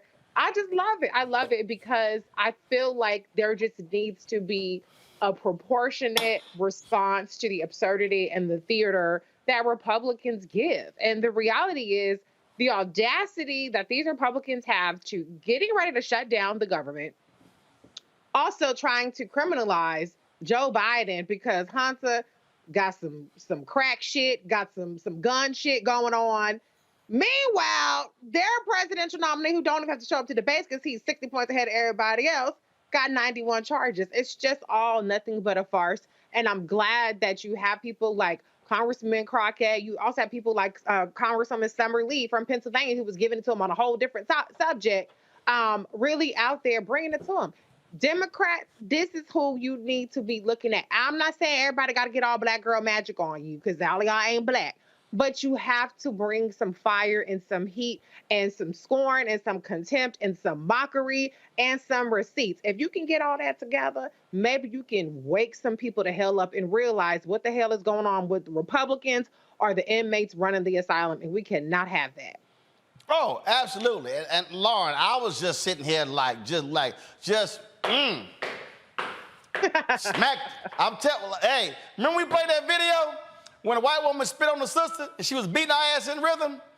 Woo! Crockett was all over those fools, and they literally had nobody speaking today who had any firsthand knowledge, no information, no nothing. Even Republicans, Lauren, were going, what the hell was today all about? Yeah, they actually, a bunch of them left at the end when they were doing some of the final votes. There was a lot of Republicans who were missing. When you think about it from a communication standpoint, though, it's not a bad play for them. You put a bunch of junk out. You fill the machine with nonsense and lies and whatever, and you hope that the media repeats your nonsense. Donald Trump won with that messaging strategy in 2016. You just say a bunch of nonsense. Doesn't matter if it's true or not. You know, it gets printed in some form. So that is what the House Republicans are doing. And the problem is when you run up against a Jasmine Crockett or a Jamal Bowman or AOC or Hakeem Jeffries, who's very sharp on their feet with regard to messaging and returning fire, it doesn't work. And it particularly does not work in person. And that's where Jasmine Crockett really shines, when she is, you know, sort of just laying everything out. You'll notice, too, that one of the Republican witnesses, attorney Professor Jonathan Turley, basically got in there and said the opposite of what the Republicans wanted him to say, because even he couldn't bring himself to basically embarrass himself on television, on national television, because there's nothing here. There's no evidence. But you can see what the Republicans are doing. They're trying to marry the word impeachment to Joe Biden over and over and over and over again. I do wish the Democrats would add to some of their messaging, which has actually been fairly good from Jamie Raskin and, of course, Crockett, the Jared Kushner-Donald Trump issue, which, if you're the Republicans and you're arguing that Hunter Biden was using his influence to somehow benefit something he was doing and that somehow the president was involved, I'm not sure how the Democrats are not bringing up Jared Kushner and Donald Trump. But at any rate, it's so absurd what they're doing, and there is no connection, that the Democrats are basically just blowing them up right now. And see, here's my, hey, Reese, ask and ye shall receive. Go to my iPad. Their rent money is coming from. Many of them vote Republican, but I bet you not one of them cares more about Hunter Biden's laptop or helping Kevin McCarthy keep his gig as leader or speaker of his dysfunctional caucus than they care about receiving their paycheck and making their ends meet. And so the Republicans on this committee are betting that we'll spend this hearing engaging in partisan bickering over their favorite buzzwords rather than talking about how the MAGA shutdown will crush all of our constituents. To be honest, I don't quite care about private citizen Hunter, whom the proper authorities are dealing with, or the cable news culture war distractions. I care about the 7 million babies, children, mothers across this country who after Sunday will lose access to food and formula, over 10,000 in my district alone. I care about 300,000 families of 20,000 veterans who after Sunday could face eviction from their homes. Rare diseases and cancer patients whose experimental trials will be delayed for months. And I care about our seniors unable to get help with Social Security and Medicare. And make no mistake, their attacks are targeted, both in who's behind them and who are going to be hurt most. The most marginalized folks bear the brunt of these MAGA Republicans' attacks. Black folks, brown folks, trans folks, poor folks, disabled folks. Keeping that struggle in mind, we've had 2 hearings on the infant formula shortage on the subcommittee chaired by Congresswoman McClain. Yet with the 320,000 babies, women, and children in her home state of Michigan about to go hungry due to her party's shutdown, it seems like my Republican colleagues only care about an issue when they can point the finger in another direction, much like what's going on in this embarrassment of a hearing today. Mr. Gerhardt, in one of your recent op-eds, and you have repeated it here, you mentioned that a good test for assessing the constitutionality of a governmental action is to switch the names of the political parties and the actors involved. If the outcome is the same, it is a good sign of neutrality. If the outcome is not the same, then there's a good chance that partisanship is the driving force. I think we can safely say that this inquiry would fail that neutrality test. And since I don't have time, I think we can say that we are here, America, in this sham hearing, prioritizing the political needs of the Republican Party, pushing a lie for Donald Trump as you go hungry and you lose your homes. Shameful. At the request of the witness. Woo! See, that's what I'm talking about, Reese. If you're going to bring that heat, that's what you should do. You should, okay. If you're going to bring that heat, that's what you got to do. I keep trying to say to folk, you cannot play nice with these people. You cannot sit here and dance with these people. Come on, bring it here. You cannot. Matter of fact, Reese, this is what Joe Biden should do. So they call Joe Biden old, Reese. Joe Biden should sit here and get a cane and just do this here. Y'all want to swing? Let's swing. Because that's what you got. Throw the cap in the air and say, Calvary, they want to swing, let's swing. Yeah. Well, clearly they got the right people on their team right now in these hearings because everybody's about that action. And I do have to add, though, Lauren, that Congressman Robert Garcia did do a whole presentation about Jared Kushner and Ivanka Trump. And so they definitely are talking about it on the Democratic side in these hearings about the hypocrisy of children being even a part of the question when Jared Kushner got how many billions of dollars from the Saudis or whatever the situation may be. But the reality is, to your point, Roland, I mean, I love what Congresswoman Lee did there, Summer Lee, which is bring it back to the receipts. The Republicans have nothing but distractions. We saw nothing but distractions on that debate stage last night. They have nothing but distractions with these hearings because the reality is, once again, when Republicans get control of any part of the government does not function properly. And more so, Kevin McCarthy is the weakest, sorriest leader in a string of sorry-ass Republican leaders, mind you, who cannot control his caucus. He had a deal that was negotiated with President Biden back in May, and he can't get his caucus on board. And so I'm glad that in the midst of dragging these Republicans, the witnesses, the sham-ass case about impeachment, they are still bringing it back to the fact that the Republicans are trying to harm our country with another pointless shutdown, just 2 days away now. You know what, Lauren? I had just the other day, I was going through the checks, and somebody sent me a note telling me, Roland, you know, you shouldn't be going. I don't know who this woman was. She said, I watched the show, but as Michelle Obama said, when they go low, we go high. Let me be real clear, okay? I like Michelle Obama. I appreciate her being first lady. Damn that. Damn that. I'm like homeboy. Chair, whoop their ass with a chair. Cane, beat their ass with a cane. If they go low, you punch their ass in the stomach.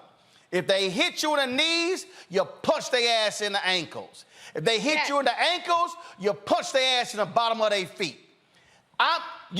What we are dealing with, the attacks on black people, the attacks on young people, the attacks on poor people, this ain't no time to go high. This ain't no time to be playing nice. When you in a street brawl, you ain't sitting here going old school, oh no, we throwing punches. Hell no, when you in a street brawl, you beat their ass with a cane, with a chair, with a branch, because it's all about winning, because that's how they play. That's how they care about. So, Lauren, I don't want to hear none of that go high bullshit. I'm talking about winning, and that means destroying the opposition. Yeah, and this is all happening, too, at a time when the Republican Party is really melting down into something unrecognizable in terms of policy, and a former president running again who's talking about destroying the federal system right in front of our face. And thanks, Reese. I stand corrected. I'm glad they brought up the Kushner thing because that definitely needs to be brought up. You'll notice that their so-called best over there on the Republican side, at least in Congress, and the Democratic side, their best is really not to be matched. I mean, Summerlee, some of these younger members who've just come in who are younger millennials, I think Crockett is 42 and Summerlee is in her mid-30s.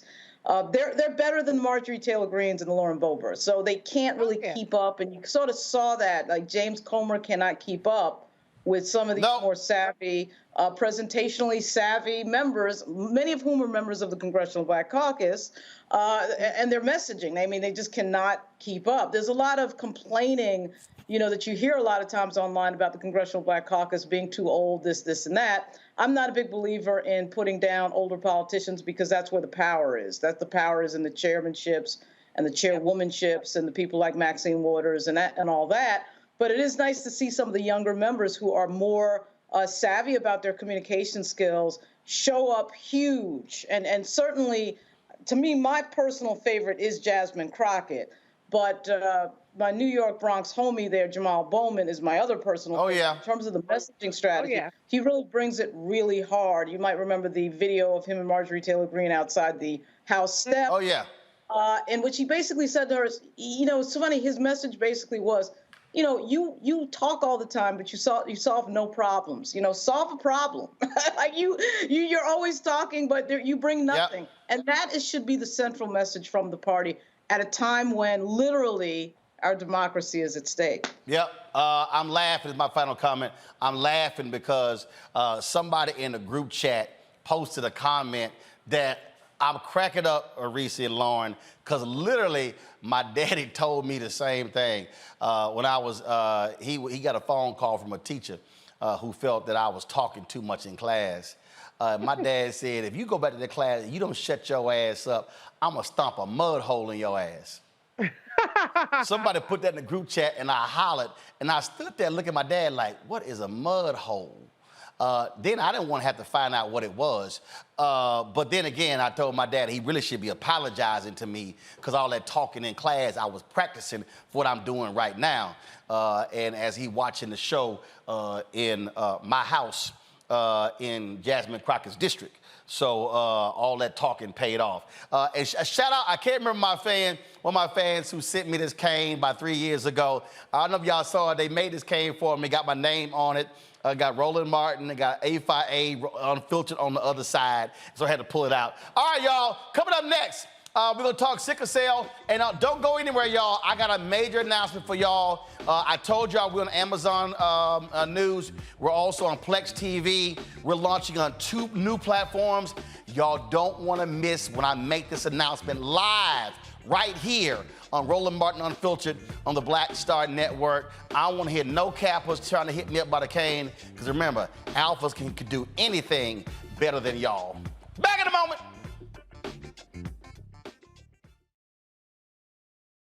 All change is not growth. Right. But thoughtful change is real good fertilizer. And that's what has been so beneficial to us. But you also were not afraid of the pivot. Well, and I'm a black woman in business. Come on, I don't care how I dress up. I don't care who I'm speaking with. I don't care what part of the world I am in.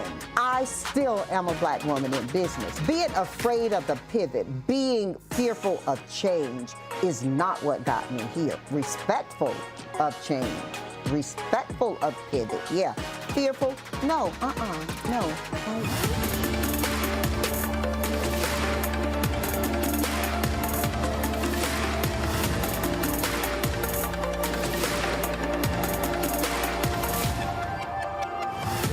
On the next Get Wealthy with me, Deborah Owens, America's Wealth Coach, less than 5% of the top executive positions in corporate America are held by women of color.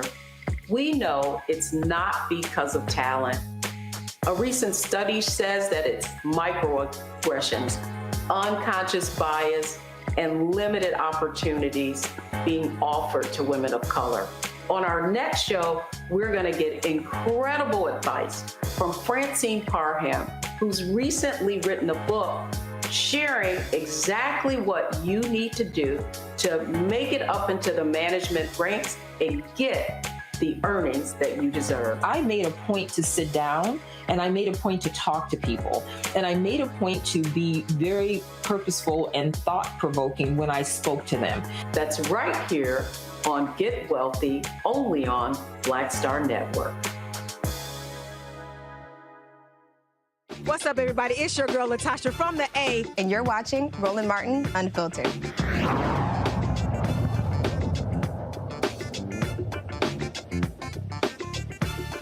Let's go. Hey, y'all, October is National Sickle Cell Awareness Month, and it's a disease that disproportionately impacts African Americans. Joining me right now is the director of Howard University's Center for Sickle Cell Disease, Dr. James Taylor. Doc, glad to have you on the show. When we talk about it disproportionately impacts African Americans, let folks know who don't quite understand how significant and severe sickle cell is. So sickle cell is an inherited disease. It's caused by a mutation in hemoglobin that arose in Africa in the last 50,000 years. So it disproportionately affects people of African ancestry. To really put this in perspective, in the United States, it affects 100,000 people. And when you consider that only 10 to 12% of the U.S. population is of African ancestry, it's three times more common than the next most common genetic disease. It is a terrible disease. Your red cells that deliver oxygen to tissues have become sharp sickle-shaped cells that are like a half moon, and they clog up your blood vessels, depriving tissues like the kidney and muscles of oxygen, and it causes intense pain.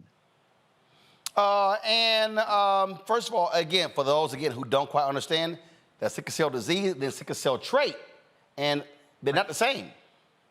They are not. Trait is a carrier with one of the mutations. Somebody with the disease has two mutations, and that's the one that has the episodes of intense pain, and you die at a younger age. And then disease is? And the disease is where you have two mutations and your red cells are not normally shaped. They form the half moon sickle shape instead of a nice donut-shaped disc. And a lot of people don't even realize they have the trait that all of a sudden when they go to places like Colorado, that high altitude, then they begin to have issues. We've seen athletes.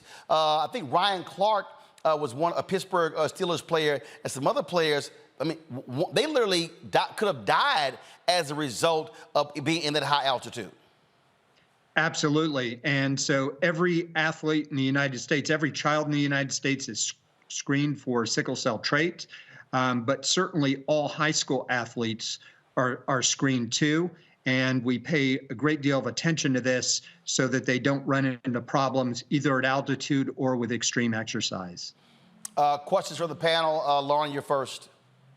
So how many people are diagnosed per year? I heard you say 100,000, but is that the number of people who are diagnosed per year? No, that is the overall number of affected patients in the United States. So we're looking at probably a few thousand new diagnoses every year, but very significant. Okay, thank you. Reese. Doctor, is this a matter of resources needed for research investment to try to find a cure for this? Or what do you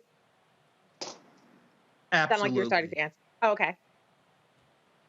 So sickle cell was described in 1910, and it wasn't until 1972 that we started to do any research on it, and it required a piece of federal legislation called the National Sickle Cell Control Act. But that only ran for 3 years, and since then, we receive 1/3 the funding that was available in 1975 when you convert it to today's dollars. So absolutely, this is a modern healthcare disparity. We don't have enough resources to care for the patients or in terms of research. And we see some work out there being done by St. Jude, Children's Hospital of Philadelphia, and others. what do you need our audience to be doing when it comes to elected officials and sickle cell? So two things. Talk to your legislators and tell them to support sickle cell research. Become informed about the disease if you're of African ancestry. Find out if you have sickle cell traits. And third, especially if people of African ancestry, donate blood. Very, very helpful to the patient population. All right, Dr. James Taylor, always a pleasure. We appreciate your work. Thank you so very much for joining us. Thank you. All right, folks, hold tight 1 second. I got some big news. When we come back, announce that I'm going to announce to you first. I haven't put it on social media. You're going to hear it first next on Roland Martin Unfiltered, right here on the Black Star Network.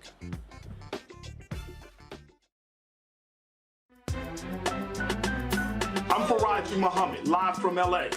And this is The Culture. The Culture is a two-way conversation. You and me. We talk about the stories, politics, the good, the bad, and the downright ugly. So join our community every day at 3 p.m. Eastern and let your voice be heard. Hey, we're all in this together. So let's talk about it and see what kind of trouble we can get into. It's The Culture, weekdays at 3, only on the Black Star Network. Next on the Black Table with me, Greg Carr. Democracy in the United States is under siege. On this list of bad actors, it's easy to point out the Donald Trumps, the Marjorie Taylor Greens, or even the United States Supreme Court as the primary villains. But as David Pepper, author, scholar, and former politician himself says, there's another factor that trumps them all and resides much closer to many of our homes. His book is Laboratories of Autocracy, a wake-up call from behind the lines. So these state houses get hijacked by the far right, then they gerrymander, they suppress the opposition, and that allows them to legislate in a way that doesn't reflect the people of that state. David Pepper joins us on the next Black Table, here on the Black Star Network. On a next, A Balanced Life with me, Dr. Jackie. Staying balanced is tough enough with the normal day-to-day stuff going on. But what happens when we get the unexpected? It may come crashing down through a bad diagnosis for either you or a loved one. My son, he actually was diagnosed with non-Hodgkin's lymphoma, and it came at a very challenging time in my life. I had a lot going on with starting a new business. How to cope and even stay balanced when even the walls are crashing in. That's on the next A Balanced Life with me, Dr. Jackie, here at Black Star Network. Hello, I'm Jamia Pugh. I am from Coatesville, Pennsylvania, just an hour right outside of Philadelphia. My name is Jasmine Pugh. I'm also from Coatesville, Pennsylvania. You are watching Roland Martin Unfiltered. Stay right here.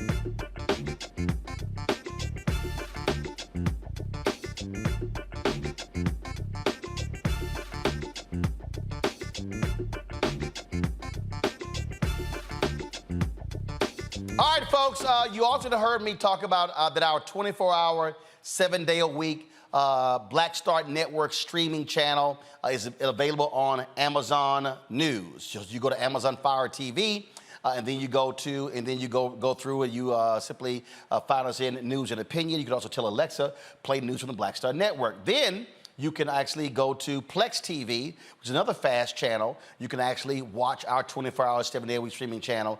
That is, we program it with our speeches and protests and events and shows and all of that. Well, today, folks, I'm proud to announce you now can watch the Black Star Network 24-hour, 7-day-a-week streaming channel on Amazon Freevee and Amazon Prime Video. And so that's right, we're on Amazon Prime Video, and so we've got Prime Video up right here.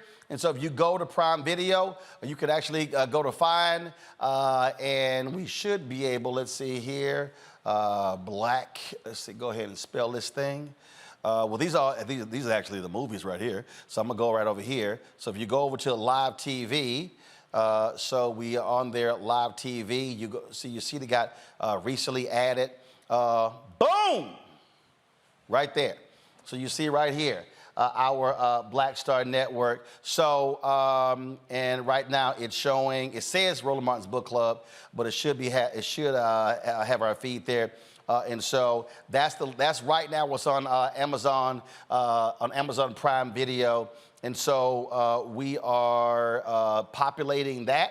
And so, so remember, they have Freevee, and they got Freevee, and they have Amazon Prime Video. And so we're now on 4 different FAST channels. We're still on our YouTube channel. We still want you to, of course, watch our YouTube channel because we get revenue. Most of our revenue comes from our YouTube channel. But there are a lot of people who watch Amazon Prime Video, who watch Plex TV, who watch Amazon News, who watch Freevee, who don't even go to YouTube. And so we're now on these particular platforms right here. And so we're so excited by that. And so I told y'all we have been building. We've been building and building and building the network. And so this right here, again, is one of the promos that you see running right now on Amazon Prime Video. And so we are absolutely excited.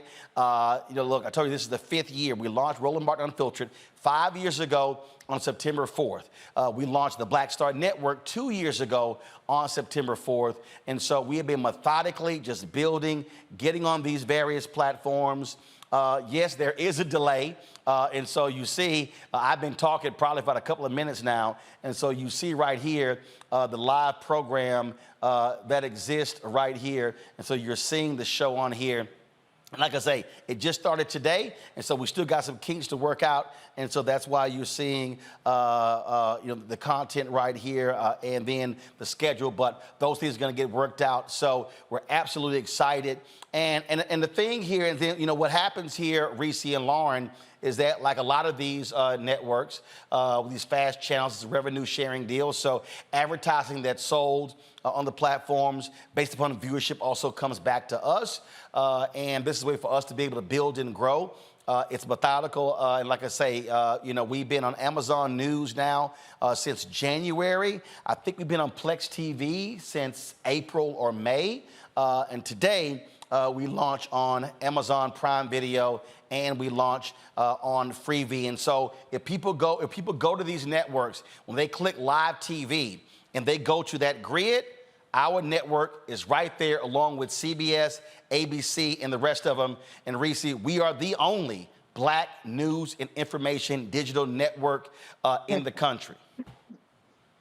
Congratulations, Roland, again for like the 50th time, because this is amazing. And I am all the way here for going to where the eyeballs are, because so much of what Black media, independent people like yourself have to do is try to bring the eyeballs to them and carve out a space that is our own. And you are really taking it to another level by bringing your platform to where people already are, so that people can stumble upon it, so that you don't have to spend as much money on recruiting and attracting viewers. And that way it's easier to attract those ad dollars, because I know you are still not satisfied. And so I'm hoping this is another tool in the toolkit to tell those people to show you the money, because you deserve it. And Black people need Roland Martin Unfiltered, and the Black Table, and the culture, and all of that the Black Star Network has to offer. And Lauren, here again, if they go to Amazon Prime Video, we're on the live grid. But if they also go to news, they'll see this is where our network is. But when you go up, what are you seeing? USA Today, Cheddar, Vice, Insider, Scripps. You're seeing all the networks there. Reuters, Washington Post, Today Show, ABC News, NBC, CBS. And so all of that's important for our audience, because again, what that means is just like those news networks, we're in the exact same place, putting our content up against theirs. And if I go through here on the news side and I'm looking and I'm going through here, I'm trying to see who else is on here. Vice, Cheddar, USA Today. I see these local news channels, these ABC channels. I see all of them. I don't see any other Black network with a news channel on Amazon Prime Video. And again, I ain't got nothing against entertainment. Knock yourselves out. but we have got to have news and information. We are informing our audience, and so we are excited to be launching on Amazon Prime Video and Freevee. Yeah, that's fantastic. Congratulations. It's all in the narrative, and it's all who controls the narrative. And the things that don't get reported are absolutely incredible, as everybody knows. And this fixes that problem, and it's fantastic. I mean, I just cannot believe how many platforms that are out there that, you know, we have all those platforms, all that content, and yet you're doing something that nobody else is doing, period, end of story. There is no other comparable platform like this one. There just is not. And so, again, and to our audience, y'all have played a huge role. To all the folks who've been contributing, who've been commenting, absolutely. Look, we are building this brick by brick. We could have easily gone out and raised a bunch of money. And I'll just give you an example, Reese. Man, who are those folks? The recount. Who's the guy? John Howman, that's who it is? Okay, they went out, and now here's the deal. The recount launched the exact same time that we did, 2018. They launched, matter of fact, I'm gonna pull this up. The recount launched in 2018.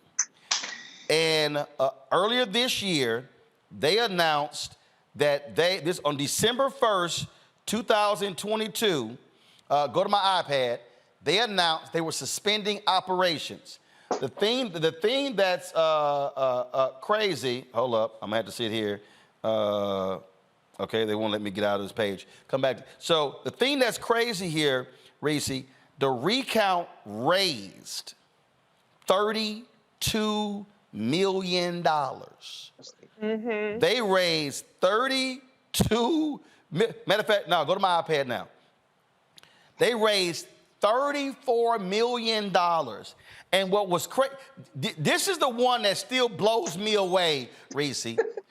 I'm still stunned by this one, Reese. The line right here, the company which raised over $34 million since 2020 struggled to find a profitable business model. Like most media companies, its prospects grew worse amid the economic downturn. Reese, here's what's crazy. We launched September 4th, 2018. We became profitable March 2020. Mm-hmm. They raised $34 million and shut down. They got sold for pennies. Their Twitter feed. In fact, the reason I'm saying this, and I'm not hating on them, but I'm trying to get our audience to understand, one, how black people do not get venture capital money. Right. Two, how we can show success and other folk still get money. Mm-hmm. The crazy thing to me, the greatest asset the recount had was their Twitter feed. Go to my iPad. They got 361,800 Twitter followers. Mm-hmm. Well, hell, if I go to mine, I got 708,000. And so we ain't even gotten, please, $34 million. And so it has been our fan base that they've contributed more than $2 million since we started. That is what has helped sustain us. And when I tell people now what we built, yes, that's $2 million over 5 years. The reality is we built this thing now to where we have to raise through our fans at least $1 million a year. And I purposely chose not to do a subscription. I didn't want to charge people $2.99 or $3.99 a month because a bunch of our people could not afford $30, $40, $50 a year for a subscription. We wanted to keep it open and free. And so that's why it's important. But it's really important, I think, for a lot of black people. And I had some dumbass out there, Roland Martin sitting here begging for money. Well, yo ass listen to NPR, you listen to PBS stations, and they do fundraisers all the doggone time. And so if we ain't getting money from the ad agencies, well, hell, how do you think we have news? Because ain't none of this stuff free. Right. And also, Roland, I mean, it's not like you do a big party every year where people get to spend $100,000 on a table and you make your money that way. You know, you really make your money by putting in the work and people finding value in that and investing in a Black news network that actually enriches us and tells the stories that aren't being told in the same way with the same freedom, without that white gaze and that white overseer right on your back trying to sit up there and be like, reel it back in. And so I really just appreciate what you bring to the table. And clearly Black America does, because I was out last week, Roland. I wasn't as VIP as you were in all those spots, but I did see you. And I have to say that everywhere I turn, wherever Roland is, there's a crowd of people. Everybody knows who you are. Everybody respects what you do. And so I just think that it's so important that people realize that this is not a Roland ego, a Roland thing, because you could very easily, if you wanted to, you could sell it off. You can take a piece of the pie and present it as your own and really bring the money in. But this is still your baby, and it's really grown and blossomed to give so many of us opportunities. And so continue to invest and believe in it, because let me tell you something, 2024 is a whole different beast. You had Trump just the other day talking about how General Milley should be executed, and all the shit that these Republicans got planned for us next year. It's going to be a whole different story. So we need people. There are more Black media people out there. Yes, that is true. But the relentless focus that you have in being independent and bucking whatever trends is happening in the news that week is really what's going to be so important in 2024, especially. And Lauren, what people don't understand is, and again, I got no problem being transparent. All of the shows on the Black Star Network, they're all being financed by deficit spending. What I mean by that is, that's why I'm gonna deal with this on Wednesday. There were some advertisers, ad agencies that said, well, we wanna see your slate of shows, okay? I gave them slate of shows. Well, we wanna see the shows on air before we advertise, okay? We put them on air and advertise. Right. No money spent. So all of the money to launch the Black Star Network, all the money that we spent, not a single ad dollar has come back for all those shows. So the Black Star Network shows are being paid for out of the money we make on Roland Martin Unfiltered. So I could very easily shut down the network, close all those shows, and cut my expenses considerably and just, hey, chill out, do this show for 2 hours and move on. But we want to actually build something that's larger, that's sustainable, and that's where we're fighting this good fight. And so I need the audience to understand, when I start telling y'all what companies these ad agencies represent, and you now know what companies are not spending money with us, and then when I see those ads on other news networks and they claim, oh, we don't buy news, our people then have to say, yeah, we ain't buying y'all product. Because people got to understand, it's real easy to talk that trash. We need this, we need that. Oh, I don't like Bob Johnson because he sold BET and he got rid of news. But do you watch? Mm-hmm. Do you support? So it's real easy people talk that stuff about what we need, but then they don't follow up with the support. And I got to say this here, Lauren. Out of the 20, I think Keenan, let me know what the number is. I think we've had a total of 24,000 people who've contributed. Mm-hmm. We've had less than 100 people complain that we don't send swag. And so, look, our staff, yeah, we've got the hats and the shirts. But I told our audience, if we had to send y'all hats and shirts and mugs and bags and stuff, y'all, the money's gonna be spent on swag and the postage. So when people give, that money is coming right into the show, and it's paying for vendors and freelancers, it's paying for staff, it's paying for all these folks. And so that's the thing I just need people to understand that what's going on. And I appreciate that 99.8%, 0.9% of all the people who supported us, not one complaint saying, well, you didn't send me a hat. Because what they said is, when I give, I'm getting the news and information in return. Lauren, go ahead. Yeah, absolutely. And I got to say, Reese just had reminded me during CBC week, the idea that, there's so many people watching this show. I know you know that, Roland, from when you walk around. But I feel like I'm getting stopped even more and even more. Of course, if I go to a Black event, It stopped all the freaking time. But it's on the numbers are on blow up. And you reminded me too, I got to send a check in, which I should have sent already. But yeah, I totally see the struggle with the advertisers. They can see you building. And I just think it's a political thing. It has nothing to do with them not having the money. After seeing so many of the sponsorships last week at the convention center, you can see where the corporate money is going and what they spend on and what they don't spend on. Parties. And exactly right. And messaging and communications is hugely important, and it's hugely powerful. People know that it's powerful. They know that's where the power is, and they know that you're doing something that's outside of the typical box of what corporate mainstream media is doing. And that's why I think there's a lot of resistance. Folks, Keenan told me we've had, since we launched, 26,592 people who have contributed to the show, who are members of the Bring the Funk fan club.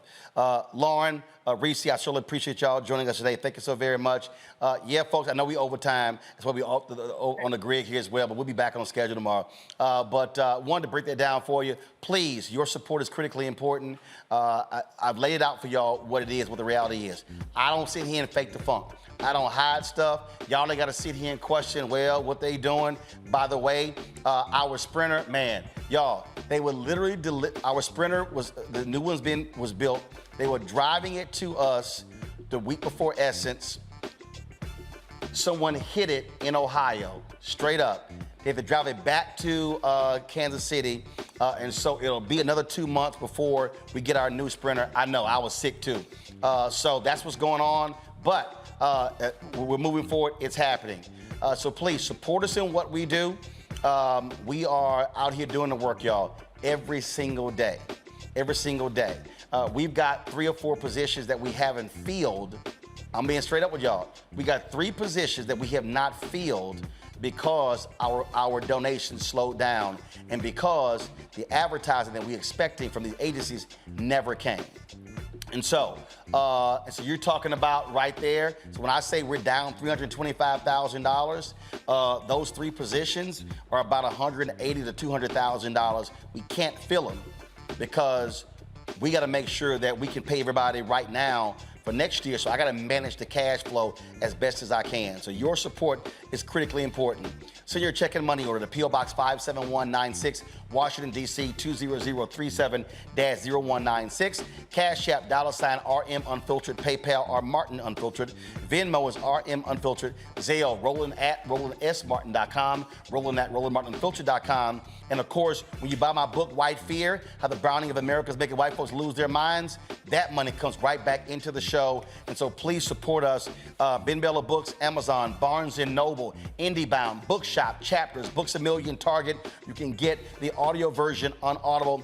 Folks, that's it. I'll see you tomorrow right here on Roland Martin Unfiltered on the Black Star Network, which you can now see on Amazon News, Plex TV, Freevee, Amazon Prime Video on their live TV grid. Hello! Folks, Black Star Network is here. Hold no punches! I'm real revolutionary right now. Black power. Support this man, Black Media. He makes sure that our stories are told. Thank you for being the voice of Black America, Roland. Stay black. I love y'all. All momentum we have now, we have to keep this going. The video looks phenomenal. See, this difference between Black Star Network and Black-owned media and something like CNN. You can't be Black-owned media and be scared. It's time to be smart. Bring your eyeballs home. You dig?